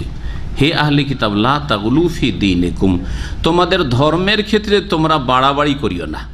গলু হচ্ছে বাড়াবাড়ি করা, অতিরঞ্জন করা, যার যেটা মর্যাদা নয় সেটা বলা, বা যেটা ইসলাম নয় সেটাকে ইসলাম বলা, যেটা আল্লাহর দিন নয় সেটাকে আল্লাহর দিন করে দেওয়া, এই হচ্ছে গুলু। এই জন্য শিরক আর বিদাত যেগুলি ধর্মের নামে পাপ হয়, এগুলি হচ্ছে গুলু, এগুলি হচ্ছে গুলু। এইরকমই উগ্রবাদ, চরমপন্থা, এটা হচ্ছে গুলু। তাহলে গুলু আর তিনটা দিক রয়েছে। গুলুর কয়টা দিক রয়েছে বললাম? তিনটা দিক রয়েছে। একটা হচ্ছে শিরক, সমস্ত রকমের শিরক, গুলু, বাড়াবাড়ি। আল্লাহর দিন কি? তৌহিদ। আল্লাহর দিন হচ্ছে তৌহিদ, আল্লাহর একত্ব। আর যখন বহুত্ববাদ নিয়ে আসলেন সেটা হলো বাড়াবাড়ি, বাড়িয়ে দিলেন, এক আল্লাহর জায়গায় বহু আল্লাহ করে দিলেন। সে 2 করেন আর 3 করেন আর বহু করেন, 33 কোটি করেন হিন্দুদের মতো, সব কিছু পূজনীয়। এ হচ্ছে গোলু। সুফিদের মতো কবর মাজার সবগুলি হচ্ছে, সবাই দিতে পারে, আল্লাহও দিতে পারে, ওলিয়া উলিয়া গৌস কুতুবও দিতে পারে। কবর থেকে মরে যাওয়ার পরও তারা মরে না, মৃত বলা যাবে না, তারা জীবিত আছে। তারা বরং চোখের আড়াল হওয়ার পরে, তারা তো মরার কথা বলবে না, চোখের আড়াল হওয়ার পরে আরও নাকি এইসব আরও শক্তিশালী হয়ে যায়। জিলানি যতটা জীবদ্দশায় শক্তিশালী ছিলেন, আর খাজা মঈনুদ্দিন চিশতি যতটা জীবদ্দশায় শক্তিশালী ছিলেন, মরে যাওয়ার কবরে যাওয়ার পরে নাকি আরও শক্তিশালী, অসাধারণ ক্ষমতার মালিক। হ্যাঁ, সব কিছু পাওয়া যায় এখানে গেলে। জি, এগুলো হচ্ছে ওলু, সমস্ত রকমের শিরক। সেটা দরগায় গিয়ে করেন, দুর্গায় করেন, আর অন্য কোথাও করেন, এগুলি হচ্ছে কি গোলুর অন্তর্ভুক্ত। শিরক হচ্ছে গোলু, বিদাত, ধর্মের নামে আল্লাহর দিনে নেই, আর সেটাকে আপনি ধর্ম হিসাবে পালন করছেন। সুতরাং মিলাদ, ঈদ কয়টি আছে? 2টা, ঈদ উল ফিতর আর ঈদ উল আজহা। ঈদ মানে হচ্ছে উৎসব। ঈদ মানে কি? ঈদ আরবি ভাষা, বাংলায় হচ্ছে উৎসব। ঈদে মিলাদুন নবী 3টা করলেন, তাহলে এটা হলো কি? গোলু, এটা গোলু। আপনার জন্মবার্ষিকী গোলু, আপনার স্ত্রী জন্মবার্ষিকী গোলু, আপনার বিবাহ দিবস ম্যারেজ ডে গোলু। জি হ্যাঁ, আপনার ছেলে মেয়েদের জন্মদিবস বার্থডে অথবা ইত্যাদি বিবাহ হয়েছে, বিবাহ দিবস পালন হচ্ছে, কেক কাটাকাটি হচ্ছে, এগুলি ইহুদি খ্রিস্টানদের গলু, যেগুলি মুসলিমরা করছে আজকাল। জি, কারণ মুসলিমরা ওই গর্তে ঢুকবে যেই গর্তে ইহুদি খ্রিস্টান ঢুকেছে, নবী করিম সাল্লাল্লাহু আলাইহি ওয়াসাল্লামের ভবিষ্যৎবাণী, আর ওই গর্তে ঢুকে জাহান্নামে ইহুদি নাসারা গেছে, এইরকম মুসলিমরাও যাবে। জি, কারণ যে যার সঙ্গী দুনিয়াতে হবে, আখেরাতে ওখানে গিয়ে ওই সঙ্গী হইতে হবে। যারা রাসূলুল্লাহ সাল্লাল্লাহু আলাইহি ওয়াসাল্লাম সাহাবায়ে কেরামদের সঙ্গী, তাদের সাথে থাকবে। আর যারা ইহুদি নাসারাদের সঙ্গী হয়েছে পার্থিব জগতে, সংস্কৃতি সভ্যতায় আর ধর্মকর্মে আর চালচলনে আচার আচরণে, তারা তাদের সাথেও এইরকমই যতগুলি ধর্মের নামে করা হচ্ছে, অথচ সেগুলি ধর্ম না, সেগুলি নবী করিম সাল্লাল্লাহু আলাইহি ওয়াসাল্লাম আদর্শ না, সেগুলি হচ্ছে গলু। সেগুলি হচ্ছে গলু, আকীদার ক্ষেত্রে হোক, ইবাদতের ক্ষেত্রে হোক, জায়েজ না জায়েজের ক্ষেত্রে হোক, গলু, বাড়াবাড়ি। রাসূলুল্লাহ সাল্লাল্লাহু আলাইহি ওয়াসাল্লাম যে নামাজ নিয়ে এসেছেন, যে সলাত আদায় করেছেন আর সাহাবায়ে কেরামদের শিখিয়েছেন, সেই সলাত শুরু হয় তাকবীরে তাহরিমা থেকে, আর শেষ হয় গিয়ে কোথায়? সালামে শেষ হয়। আল্লাহু আকবার দিয়ে শুরু হয়, আর আসসালামু আলাইকুম ওয়া রাহমাতুল্লাহ, আসসালামু আলাইকুম ওয়া রাহমাতুল্লাহ, নামাজ শেষ হয়। আর তারপরে সুন্নতি কিছু জিকির আজকার আছে, সেটা সময় থাকলে করেন, ভালো, বাধ্যতামূলক নয়, আপনি এখন স্বাধীন যেতে পারেন। কিন্তু আমাদের দেশি নামাজ, ভারত, বাংলাদেশ, পাকিস্তানের অধিকাংশ মসজিদের নামাজ গুলুতে ভরা। বলেন গুলুগুলি। নিয়ত পড়া আগে কোনটা পড়ে? যাই নামাজের দোয়া না নিয়ত? কারণ আপনারা যেহেতু ভুক্তভোগী ওই সব সমাজের থেকে জানেন, আমরা আলহামদুলিল্লাহ আল্লাহ জন্মসূত্রে আলহামদুলিল্লাহ ওই সহি আকীদার পরিবারে জন্ম না, ওই সব নামাইতর কাছেও যায়নি। তো আগে কি করে? যাই নামাজের দোয়া 1 নম্বর গুলু, 2 নম্বর নামাইতো পড়ার গলু, উচ্চারণ করে। নিয়ত এখানে হয়, মুখে করবেও গলু, এইখান থেকে নিয়ে আসলেন ওইখানে, যে নিয়ত করা যথেষ্ট না, মুখে না, অন্তরে যথেষ্ট না, মুখে আমাকে নামাইতো পড়তে হবে। জি, আর প্রত্যেক নামাজের জন্য আলাদা আলাদা গিয়ার চেঞ্জ করতে হবে। সালাতুল জোহরে ফরজ হলে ফারিজাতাল লিল্লাহ, সুন্নত হলে সুন্নাতে রাসূলিল্লাহ বা ইত্যাদি এসব বলতে হবে। আর বাংলাভাষী হইলে তাহলে আরও উন্নত, মাশাআল্লাহ, আরবিতে করতে হবে। ইন্ডিয়ান, পাকিস্তানি, উর্দু ভাষীরা তো খুব সহজ করে নিয়েছে ধর্মকে, বেদাতিরা, ওদের বেদাতিরা। मैं नियत करता हूँ वास्ते अल्लाह के 4 রাকাত জোহর কি ফরজ নামাজ, কিবলা রুখ হুকার, আল্লাহ, এটা হচ্ছে উর্দুর নিয়ত, ইন্ডিয়ান পাকিস্তানি উর্দু ভাষীদের। কিন্তু বাঙালি নামাইতো আন ওসাল্লিয়া লিল্লাহি তাআলা, সালাত জোহরি ফরিজাত আরবা রাকাতিন ফরিজাতাল লিল্লাহি মুতাওয়াজ্জিহান ইলাল কাবাতি শরীফাতে, কাবার দিয়ে মুখ করে। পিছন দিক কেন বললেন না? ডান দিক কেন বললেন না?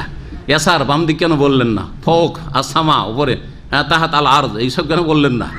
শুধু কি মুতাওয়াজ্জিহ কাবাতি শরীফাত, তারপরে আল্লাহু আকবার। আচ্ছা, যদি মুক্তাদি হয় তাহলে গলু, কি গলু?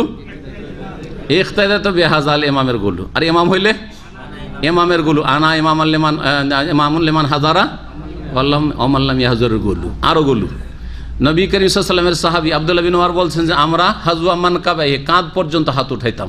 আর একটা হাদিস আছে যে কানের লতি পর্যন্ত, এতটুকু হয়, এতটুকু, আর না হলে এতটুকু। আমাদের দেশের লোকেরা কান তো ধরতে হবে, তোবা তাহির করে, আমাদের আঞ্চলিক ভাষায় তোবা তাহির করে নামাজটা শুরু করবে, কান ধরে, এটাও বিদাত, এটাও গলু। তুই এতগুলি গলু দিয়ে নামাজ শুরু করলেন, আর আল্লাহ বলছেন লা তাগলু ফি দীনিকুম, তোমাদের ধর্মের ব্যাপারে গলু, বাড়াবাড়ি করিও না। এই বাড়াবাড়ির অধিকার কে দিল? বাড়াবাড়ি করিও না। শেষখানেও থামলেন না, শেষে গলু। জি, সালাম ফেরার পরে কপালে হাত, গলু। জি হ্যাঁ, তারপরে মোনাজাত, গলু। বেশ কিছু নতুন নতুন। কালকে দেখছি এক পাকিস্তানি ড্রেস আছে, পাকিস্তানি, আল্লাহ জানে, হয়তো ইন্ডিয়ান হইতে পারে, পাকিস্তানি ড্রেস আছে, পাকিস্তানি হবে হয়তো। দেখছি যে ও একটা সিজদায় পড়লো, সালাম ফেরা হয়ে গেছে সুন্নত থেকে। আমি জিকির আজকার করে সুন্নতটা শুরু করেছি, যখন ও সিজদা শুরু করলো, আমার 2 রাকাত সুন্নত প্রায় পড়া হয়েই গেল, সালাম ফিরে যাবো তার আগে পর্যন্ত ও সিজদাই পড়ে থাকলো, সেজদায় পড়ে থাকলো। এইরকম মাঝে মধ্যে এই মসজিদেও দেখি, এখানকার কথা বলছি, এই মসজিদে দেখি, এসব ইন্ডিয়ান, পাকিস্তানি, বাংলাদেশিদের রোগ। জি, সেজদায় পড়ে থাকলো, শুধু একটা সেজদা। এই রকমের কোনো সেজদা, তেলাওয়াতের সেজদা ছাড়া আর শুকরের সেজদা ছাড়া কোনো সেজদা নেই। ভালো করে শুনে রাখেন, কেউ প্রমাণ দিতে পারবে না। যেখানে সেজদার ফজিলত বলা হয়েছে মানে নফল সুন্নত নামাজ, আল্লাহকে সেজদা করলে মর্যাদা উঁচা হয়, মানে সুন্নত নফল নামাজ পড়লে। সুতরাং নফল নামাজবিহীন কোনো সিজদা নাই, 2 সিজদা ছাড়া। ভালো করে মনে, কি কি সিজদা? তেলাওয়াত 15টি জায়গায় সিজদা, শুকরানা, খুশির খবর এসছে, মাশাআল্লাহ ছেলে হয়েছে, একটা সাথে সাথে সিজদা করেন। অথবা স্যালারি বেড়েছে সিজদা করেন, আলহামদুলিল্লাহ কোনো একটা ভালো কাজ হয়েছে, ছেলে মেয়ে উন্নতি করেছে ইত্যাদি, চাকরি লেগেছে অথবা কিছু হয়েছে, ভালো রেজাল্ট করেছে, সিজদা করে শুকুর, সিজদায় শুকুর, সেজদার শুকুর। সেজদার নামাজ আমাদের সেজদার নামাজের চাইতে সঠিক দলিল ভিত্তিক হচ্ছে সেজদার শুকুর। তাছাড়া এমনি আমি সিজদা করে কিছু আল্লাহকে ডাকবো, দোয়া করে মোনাজাত করবে সিজদায় পড়ে পড়ে, না, নামাজের ভিতরে সেজদা করতে হবে। তাহলে নামাজ পড়ে না সেজদাতে দোয়া করেন, নামাজবিহীন এই সেজদা হচ্ছে গুলু, বাড়াবাড়ি, বিদাতি সেজদা, এই হচ্ছে গুলু। তাহলে নামাজের পরে কত গুলু, এই তো নামাজ। রোজাতে নাওয়াইতা নাসুমা গাদান, গুলু, গুলু আর গুলু। হজে গুলু আর গুলু। গিয়ে হাজরে অসৎ চুমা নাই, কাবার যেখানে সেখানে চুমা। প্রথম কাবা পৌঁছিতে পারিনি, এখন মেন গেটে, এই মেন গেটে পৌঁছেছে, ওখানে গিয়ে দিল একটা চুমা। জি হ্যাঁ, হ্যাঁ, মক্কায় চুমা দিলাম, মদিনায় ছাড়বো? মদিনায় গিয়ে যেখানে সেখানে চুমা। আমার চোখের সামনে এক মহিলা চুমা দিয়েছে, একটু ভালো করে ঠান্ডা মেজাজে বুঝাবার চেষ্টা করলাম। 1 বছর ডিউটি করেছিলাম হারামে, নবী সাল্লাল্লাহু আলাইহি ওয়াসাল্লামের কবরের পাশে, ওই বাবে জিবরিল দিকে ডিউটি করছিলাম। তো এক মহিলা এসে দিল, এসে এমনি দেয়ালের চুমা, দরজার উপরে চুমা দিল। নতুন নতুন দরজাগুলি তখন বাদশাহ ফাহাদের যুগে তৈরি হয়েছিল, মানে এক্সটেনশন হয়ে, আর দেখতেও সুন্দর লাগছে, একবার মনে হচ্ছে গোল্ড লাগানো আছে, আসলে গোল্ড না, ওগুলো পিতল। তো যাই হোক দিল চুমা। তো বললেন যে মা এরকম তো আসলে চুমা দিতে হয় না। আর আমার উপরে যে রাগলো, চুমা দিতে হয় না, এত টাকা খরচ করে এসছি, আর বলছে চুমা দিতে হয় না, চুমা দিতে হয়। আল্লাহু আকবার। এই হলো অবস্থা। তো দেখছেন গোলু, কত গোলু মুসলিম সমাজে। তাহলে মুসলিমদের মধ্যে যদি এত গোলু বাড়াবাড়ি ধর্মের নামে শুরু হয়ে যায়, শিরক বেদাত বললাম, আর একটা গোলু তো বাকি আছে। আর একটা গোলু কি বললাম? উগ্রবাদ, চরমপন্থা। কিছু যুবক স্কুল কলেজে পড়ে কিছুটা ইসলাম সাইডে কিছু শিখেছে, দিয়ে বলছে জিহাদ করব, নিজেই জিহাদ করবে, 2-4-10 জনকে নিয়ে নিজেই জিহাদ করবে, দেশ থেকে বেরিয়ে কোথাও চলে গেল, আর না হলে দেশের মধ্যেই শুরু করে দিল। হ্যাঁ, এগুলি গোলু, ইসলাম বলে না। ইসলামে কোনো এর অস্তিত্ব নেই।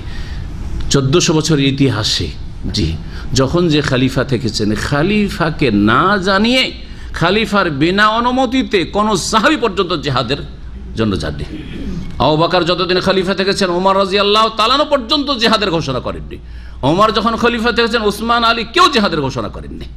উসমান রাদিয়াল্লাহু তাআলা যখন খলিফা থেকেছেন, আলী রাদিয়াল্লাহু তাআলা জীবনে কখনো জিহাদের ঘোষণা করেননি। হ্যাঁ, হাজ্জাজ বিন ইউসুফের মতো জালেম খুনি, ভালো করে শুনি যাতে চোখ খুলে আপনাদের, জালেম খুনি, বাসরার গভর্নর, তার হুকুম ছাড়া মোহাম্মদ বিন কাসেম ভারতের সিন্ধু প্রদেশে আক্রমণ করেনি। সেখানে জিহাদের জন্য যে গিয়েছেন মোহাম্মদ বিন কাসেম রহমতুল্লাহ আলাইহি, কার হুকুমে গিয়েছিলেন? হাজ্জাজ বিন ইউসুফের নির্দেশে গভর্নর, আর গভর্নরের উপরে রয়েছে সে বনু উমাইয়ার শাসক, যে দামেশকে বসে আছে, আব্দুল মালিক বিন মারওয়ান বা আর কেউ, তার ছেলেরা, তার হুকুমে। এই জন্যই তো যখন বিজয়ের পর বিজয়, বিজয়ের পর বিজয়, আর হিন্দুরা তো দেখলো যে আরে জালেম রাজাদেরকে আমাদেরকে কর দিতে হইতো, নারীদের ইজ্জত দিতে হইতো, মেয়েদেরকে বলি দিতে হইতো, এইসব জুলম অত্যাচার সব দূরে হয়ে গেছে, জুলমের অবসান ঘটেছে। এ তো আকাশ থেকে দেবতা নেমে এসছে। মোহাম্মদ বিন কাসেম জীবনী পড়ে দেখেন, মোহাম্মদ বিন কাসেম, হিন্দুরা ভারতের সিন্ধু প্রদেশের বলতো যে আকাশ থেকে ভগবান ঈশ্বর দেবতা পাঠিয়েছে মোহাম্মদ বিন কাসেমকে, এই দেবতাকে যেতে দেবো না। বলছেন আপনি থাকেন, আপনি থাকেন। বলছেন না, গভর্নরের আদেশ হয়েছে।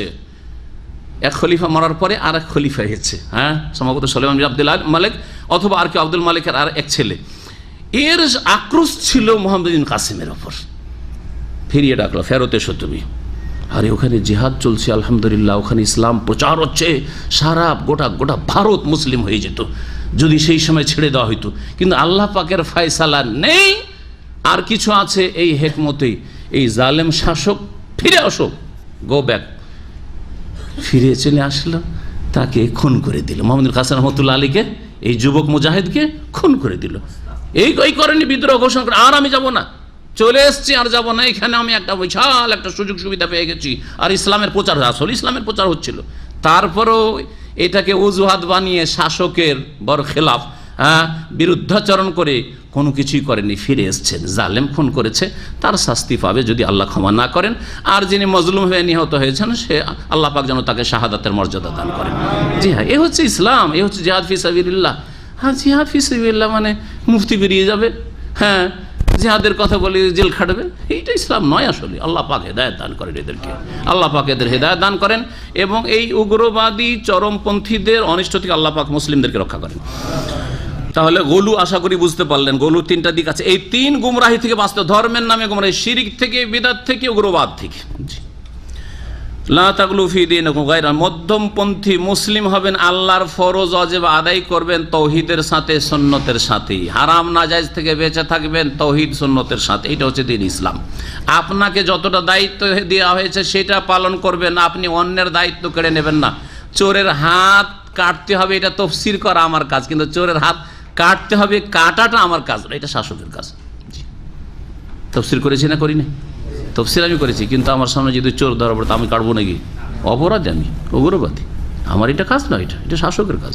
তার উপর ফরজ, আমার ফরজ আল্লাহ জিজ্ঞেসই করবে না কিয়ামতের দিন আমাকে, আপনাদেরকে জিজ্ঞেস করবে না, শাসককে জিজ্ঞেস করবে আল্লাহ পাক বলেন কেন চোরের হাত কাটবে। লা তাগলু ফি দীনিকুম গায়রাল হাক্কি, সত্য ছাড়া তোমরা তোমাদের দ্বীনের ব্যাপারে বাড়াবাড়ি করিও না। ওয়ালা তাত্তাবিউ আহওয়া কওমিন, আর এমন সম্প্রদায়ের কুপ্রবৃত্তির অনুসরণ করিও না, কাদ দাল্লু মিন ক্বাবলু, যারা পূর্বেই পথভ্রষ্ট হয়েছে। ওয়া আদাল্লু কাসীরান, অনেককে পথভ্রষ্টও করেছে। ওয়া দাল্লু আন সাওয়াইস সাবিল, আর সরল পথ থেকে তারা বিচ্যুত হয়েছে। ইহুদি খ্রিস্টান, তাদের অনুসরণ করিও না, অনুকরণ করিও না। তারপরে আল্লাহ পাক রব্বুল আলামিন যে লানত অভিসম্পদ করেছেন ইহুদিদের ওপর, বেশ কিছু আম্বিয়া রসুলগণের ভাষায়, তাদের মাধ্যমে আল্লাহ পাক তা বর্ণনা করেছিল। ইন্নাল্লাযীনা কাফারু মিন বানি ইসরাঈল, বনি ইসরাঈলদের যারা কুফরি করেছিল তাদের ওপর অভিসম্পদ করা হয়েছিল আল্লাহর পক্ষ থেকে, আলা লিসানে দাউদ ওয়া ঈসা ইবনে মারইয়াম, দাউদ আলাইহিস সালাম এবং মারইয়াম পুত্র ঈসা আলাইহিস সালামের জবানে, মানে তাদের মাধ্যমে, তাদের ভাষায় প্রকাশ করা হয়েছিল যে তোমাদের আল্লাহ লানত করেছেন। দাউদ আলাইহিস সালাম বলেছেন, হে ইহুদিরা, হে বনি ইসরাঈল, ঈসা আলাইহিস সালাম বলে তোমাদের আল্লাহ লানত করেছেন তোমাদের চাল চলনের দোষেই।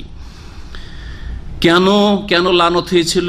যালিকা বিমা আসাউ, কারণ তারা বিরুদ্ধাচরণ করেছিল, অবাধ্য হয়েছিল। ওয়া কানু ইয়াতাদুন, আর তারা সীমা লঙ্ঘন করেছিল।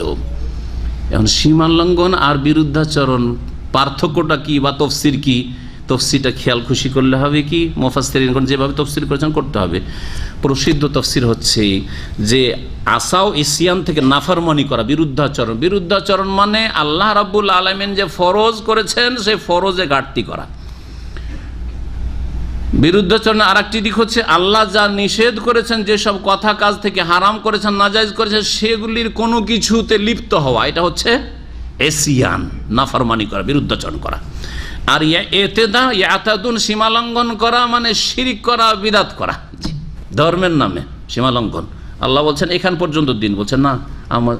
আল্লাহ বলছেন হ্যাঁ দুটো ঈদ, বলছেন না আমাদের তিনটে। আল্লাহ বলছেন এক আল্লাহর ইবাদত করো, বলছে যে না এক আল্লাহর কাছে চাও। লিয়াস আল আহাদুকুম রাব্বাহু কুল্লা শাই, সব কিছু আল্লাহর কাছে চাইবে। বলছেন আমি গৌসের কাছে যাবো, কুতুবের কাছে যাবো, আমি চিশতির কাছে চাইবো। জি, সীমালঙ্ঘন, এতেদা। শিরক হচ্ছে সীমালঙ্ঘন, বিদআত হচ্ছে সীমালঙ্ঘন। এইরকমই ধর্মের নামে যেসব পাপ হয়ে থাকে সেগুলো হচ্ছে সীমালঙ্ঘন। তাহলে দুটো বাক্যের তাফসীর এইভাবে করবেন। কানু লা ইয়াতানাহুন, কেন লানত হইল? কারণ সমাজে কোনো সৎ লোক থাকলো না যে ভালো উপদেশ দেবে। কানু লা ইয়াতানাহুন আন মুনকারিন, তারা অপরাধ থেকে পরস্পরকে বাধা দিত না, অন্যায় কাজে পরস্পরকে একে অপরকে বাধা দান করতো না। ফালুহ, যার তারা করতো বা যাতে তারা লিপ্ত হইতো। লা বিসা মা কানু ইয়াফালুন, তারা যা করতো তা বড়ই জঘন্য করতো। কীরকমটা ছিল এই মনে বেশ কিছু হাদিস এসছে। বলছে যে বনি ইসরায়েলের মধ্যে যখন বিভিন্ন পাপ ছড়িয়ে পড়লো, তখন সমাজের কিছু ভালো মানুষ আছে, তার প্রথম নিষেধ করলো, কিন্তু তারা মানতে চাইলো না। যখন মানতে চাইলো না, তো দ্বীনের নির্দেশ কি? যখন মুনকার, ইসলাম বিরোধী, আল্লাহর দ্বীন বিরোধী কোনো কাজ দেখবেন, তখন বল প্রয়োগ করে বাধা দেবেন। সেটা যদি না করতে পারেন তো সহিহ মুসলিমের হাদিস কি করবেন? কথার দ্বারা বাধা দেবেন। সেটাও যদি না করতে পারেন তাহলে অন্তর থেকে ঘৃণা করে তাদেরকে বর্জন করবেন আর তাদের সঙ্গ বর্জন করবেন, ঠিক না? কিন্তু এরা করলো কি? যখন বনি ইসরায়েলের মধ্যে ফাসাদ এইরকম সৃষ্টি হলো, পাপাচারে লিপ্ত হলো বনি ইসরায়েলরা, তাদের কিছু ভালো মানুষরা প্রথম নসিহত করলো, বাধা দেওয়ার চেষ্টা করলো। যখন মানলো না, তখন আত্মীয়তা আপন অবস্থায় ঠিক রাখলো, সম্পর্ক ঠিক, তখন তাদের সাথে উঠা বসা করতে লাগলো, খাওয়া দাওয়া, দাওয়াত নেওয়া, আর তাদের সাথে আন্তরিকতা রাখা, সব কিছু বজায় রাখলো। আল্লাহ রাব্বুল আলামিন সৎ ও অসৎ, এরা সৎ হইলেও যেহেতু পাপকে আর পাপীকে ঘৃণা করলো না, তাদের সঙ্গ দিল, তাদের সাথে একাকার হয়ে গেল, সবগুলির উপর লানত করলেন আল্লাহ রাব্বুল আলামিন। মুসলিম সমাজও ঠিক ওই রকমই। দেশে গ্রামে যদি পাপ হয় তাহলে গ্রামের যারা মাতাব্বর রয়েছে, দায়িত্বশীল রয়েছে, যাদের শাসন ক্ষমতা রয়েছে বা যাদের প্রভাব রয়েছে, তাদের ফরজে সংশোধন করে সংস্কার করে, যদি না করে আর তাদের সাথে আবার মিলেমিশে থাকে, তাদের থেকে সম্পর্ক ছিন্ন না করে, তাহলে আল্লাহর আযাব সকলের উপর আসবে। একটি পানি জাহাজের মতো নবী সাল্লাল্লাহু আলাইহি ওয়াসাল্লাম উপমা দিয়ে বুঝিয়েছেন, সহিহ বুখারী মুসলিমে রয়েছে, জানেন না হাদিস? শুধু ইঙ্গিত করছে, কি বলেছেন? 2 তলা পানি জাহাজ, আর নিচে তলায় যেসব লোকেরা ফুটো করছে পানি নেওয়ার জন্য, নিচে থেকে পানি নেবে, কি দরকার? উপরে পানি আছে, উপরে যাওয়ার দরকার কি? উপরের লোকেরা নিচে নেমে যদি হাত পা ধরে কোনো রকম করে যেইভাবে হোক না কেন এদেরকে বাধা দেয়, তাহলে জাহাজটা ডুবা থেকে বাঁচবে তো সকলেই বাঁচবে। আর যদি বলে যে আদা খাবি স্বাদ পাবি, নিচে ফুটা করছি তোরা ডুবা, আমরা তো দোতলায় আছি, বলেন, তাহলে হালাকু জামিয়ান, সকলে ধ্বংস হবে। তো এই যে সমাজের ভালো মানুষরা যদি বোবা শয়তান হয়ে যায়, বুঝছে, আদা খাবি স্বাদ পাবি, তোরা জাহান্নামে যা, আমাদেরকে, আমরা তো নামাজ রোজা করছি, ঠিক না? এইরকম যদি আমাদের দেশে বুড়া মোল্লাগুলো দেখেন, বুড়া মোল্লা নিজে নামাজ পড়ে, সব কিছু করে, বুড়ি পর্দা করে, বুড়ি বোরকা পড়ছে, ওর বউরা কেউ পর্দা করে না, ওর মেয়েরাও পর্দা করে না, কলেজ ইউনিভার্সিটির লেকচারার প্রফেসর ইত্যাদি বেহায়া, হ্যাঁ, আর নামাজও পড়ে না, আর মোল্লা টুপি ছাড়ে না, মোল্লা মসজিদ ছাড়ে না, জান্নাত পাবে?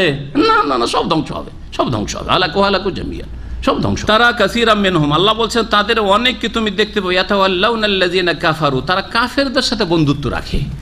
সমাজের ভালো মানুষ ছিল, কিন্তু যারা অপরাধী, কাফের, পাপিষ্ট, যাদের ভ্রান্ত আকীদা, শিরক, তাদের সাথে বন্ধুত্ব রাখে। একজন আপনি মুসলিম, তাওহীদ শিখলেন, আর তারপরে যারা শিরকি আকীদা রাখে, কবর মাজার আকীদা, তার সাথে বন্ধুত্ব, তার ছেলেকে আপনার মেয়ে দিলেন, মেয়ে যদি উঠিয়ে নিয়ে আসেন তাদের, যে হেদায়েতের পথে নিয়ে আসবে, সেটা আলাদা কথা। কিন্তু একটা শিরকের ঘরে, মুশরিকের ঘরে আপনি মেয়ে দিচ্ছেন, আজকাল কবর পূজারীদের ঘরে মেয়ে দিচ্ছেন, অনেকে পয়সা দেখে, শুধু টাকা দেখে, শহরে বাড়ি, সুযোগ সুবিধা আছে, সুখে থাকবে আমার মেয়েটা, ঘাসপাত দেখে ছাগল বাঁধতে হয়, এটা আমাদের দেশের মূর্খদের কথা। তাহলে তাকে জাহান্নামের দিকে ঠেলে দিলেন আপনার মেয়েটাকে ওই ঘরে দিয়ে। জি, কারণ মেয়ে কমজোর, সেখানে গিয়ে ওদের আকীদা গ্রহণ করবে দ্রুত। আল্লাহ পাক বলছেন যে তারা কাফেরদের সাথে বন্ধুত্ব করতো, তাদের অনেকে, লাবিসা মা কাদ্দামাত লাহুম আনফুসুহুম, তারা যেসব কর্ম অগ্রিম পাঠিয়েছিল বড়ই জঘন্য ছিল, সেই জন্য আনসাখিতাল্লাহু আলাইহিম, আল্লাহ তাদের অসন্তুষ্ট হয়ে গেছিলেন, অফিল আযাবে হুম খালিদুন, এবং তারা আল্লাহর আযাবে জাহান্নামে চিরকাল থাকবে। ওয়ালাউ কানু ইউমিনুনা বিল্লাহ, তারা যদি আল্লাহর প্রতি ঈমান নিয়ে আসতো, ওয়ান নবী, এবং নবীর প্রতি বিশ্বাস স্থাপন করতো, ওমা উনজিলা ইলাইহি, আর যা কিছু নবীর প্রতি নাযিল হয়েছে। কোন নবী? এক বচন, তাহলে কোন নবী বোঝানো হয়েছে? শেষ নবী মুহাম্মদ রাসূলুল্লাহ সাল্লাল্লাহু আলাইহি ওয়াসাল্লাম। আরও স্পষ্ট করে দিল এই আয়াত যে ইহুদি খ্রিস্টানরা যদি তারা কি করতো, আল্লাহর প্রতি ঈমান নিয়ে আসতো, আর শেষ নবীর প্রতি ঈমান নিয়ে আসতো, আর যা তার প্রতি নাযিল হয়েছে আল কোরআনের প্রতি ঈমান নিয়ে আসতো, মাত্তাখাযুহুম আউলিয়া, তাহলে কখনো তারা এই কাফেরদেরকে, আল্লাহ দ্রোহীদেরকে বন্ধু হিসাবে গ্রহণ করতো না। ওয়ালাকিন্না কাসীরাম মিনহুম ফাসিকুন, এইরকম মুনাফিকরা কাফেরকে অন্তরঙ্গ বন্ধু হিসাবে গ্রহণ করতো না, কিন্তু তাদের অধিকাংশই হচ্ছে ফাসিকুন, ফাসিক, পাপিষ্ট, অবাধ্য, নাফরমান।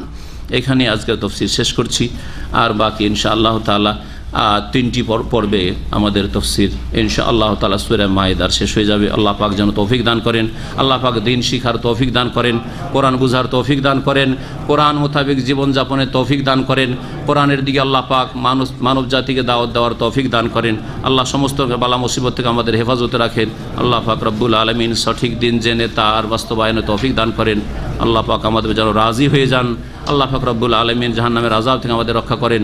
ওয়া সাল্লাল্লাহু ওয়া সাল্লাম আলা নবিয়িনা মুহাম্মদ ওয়া আলা আলিহি ওয়া সাহবিহি।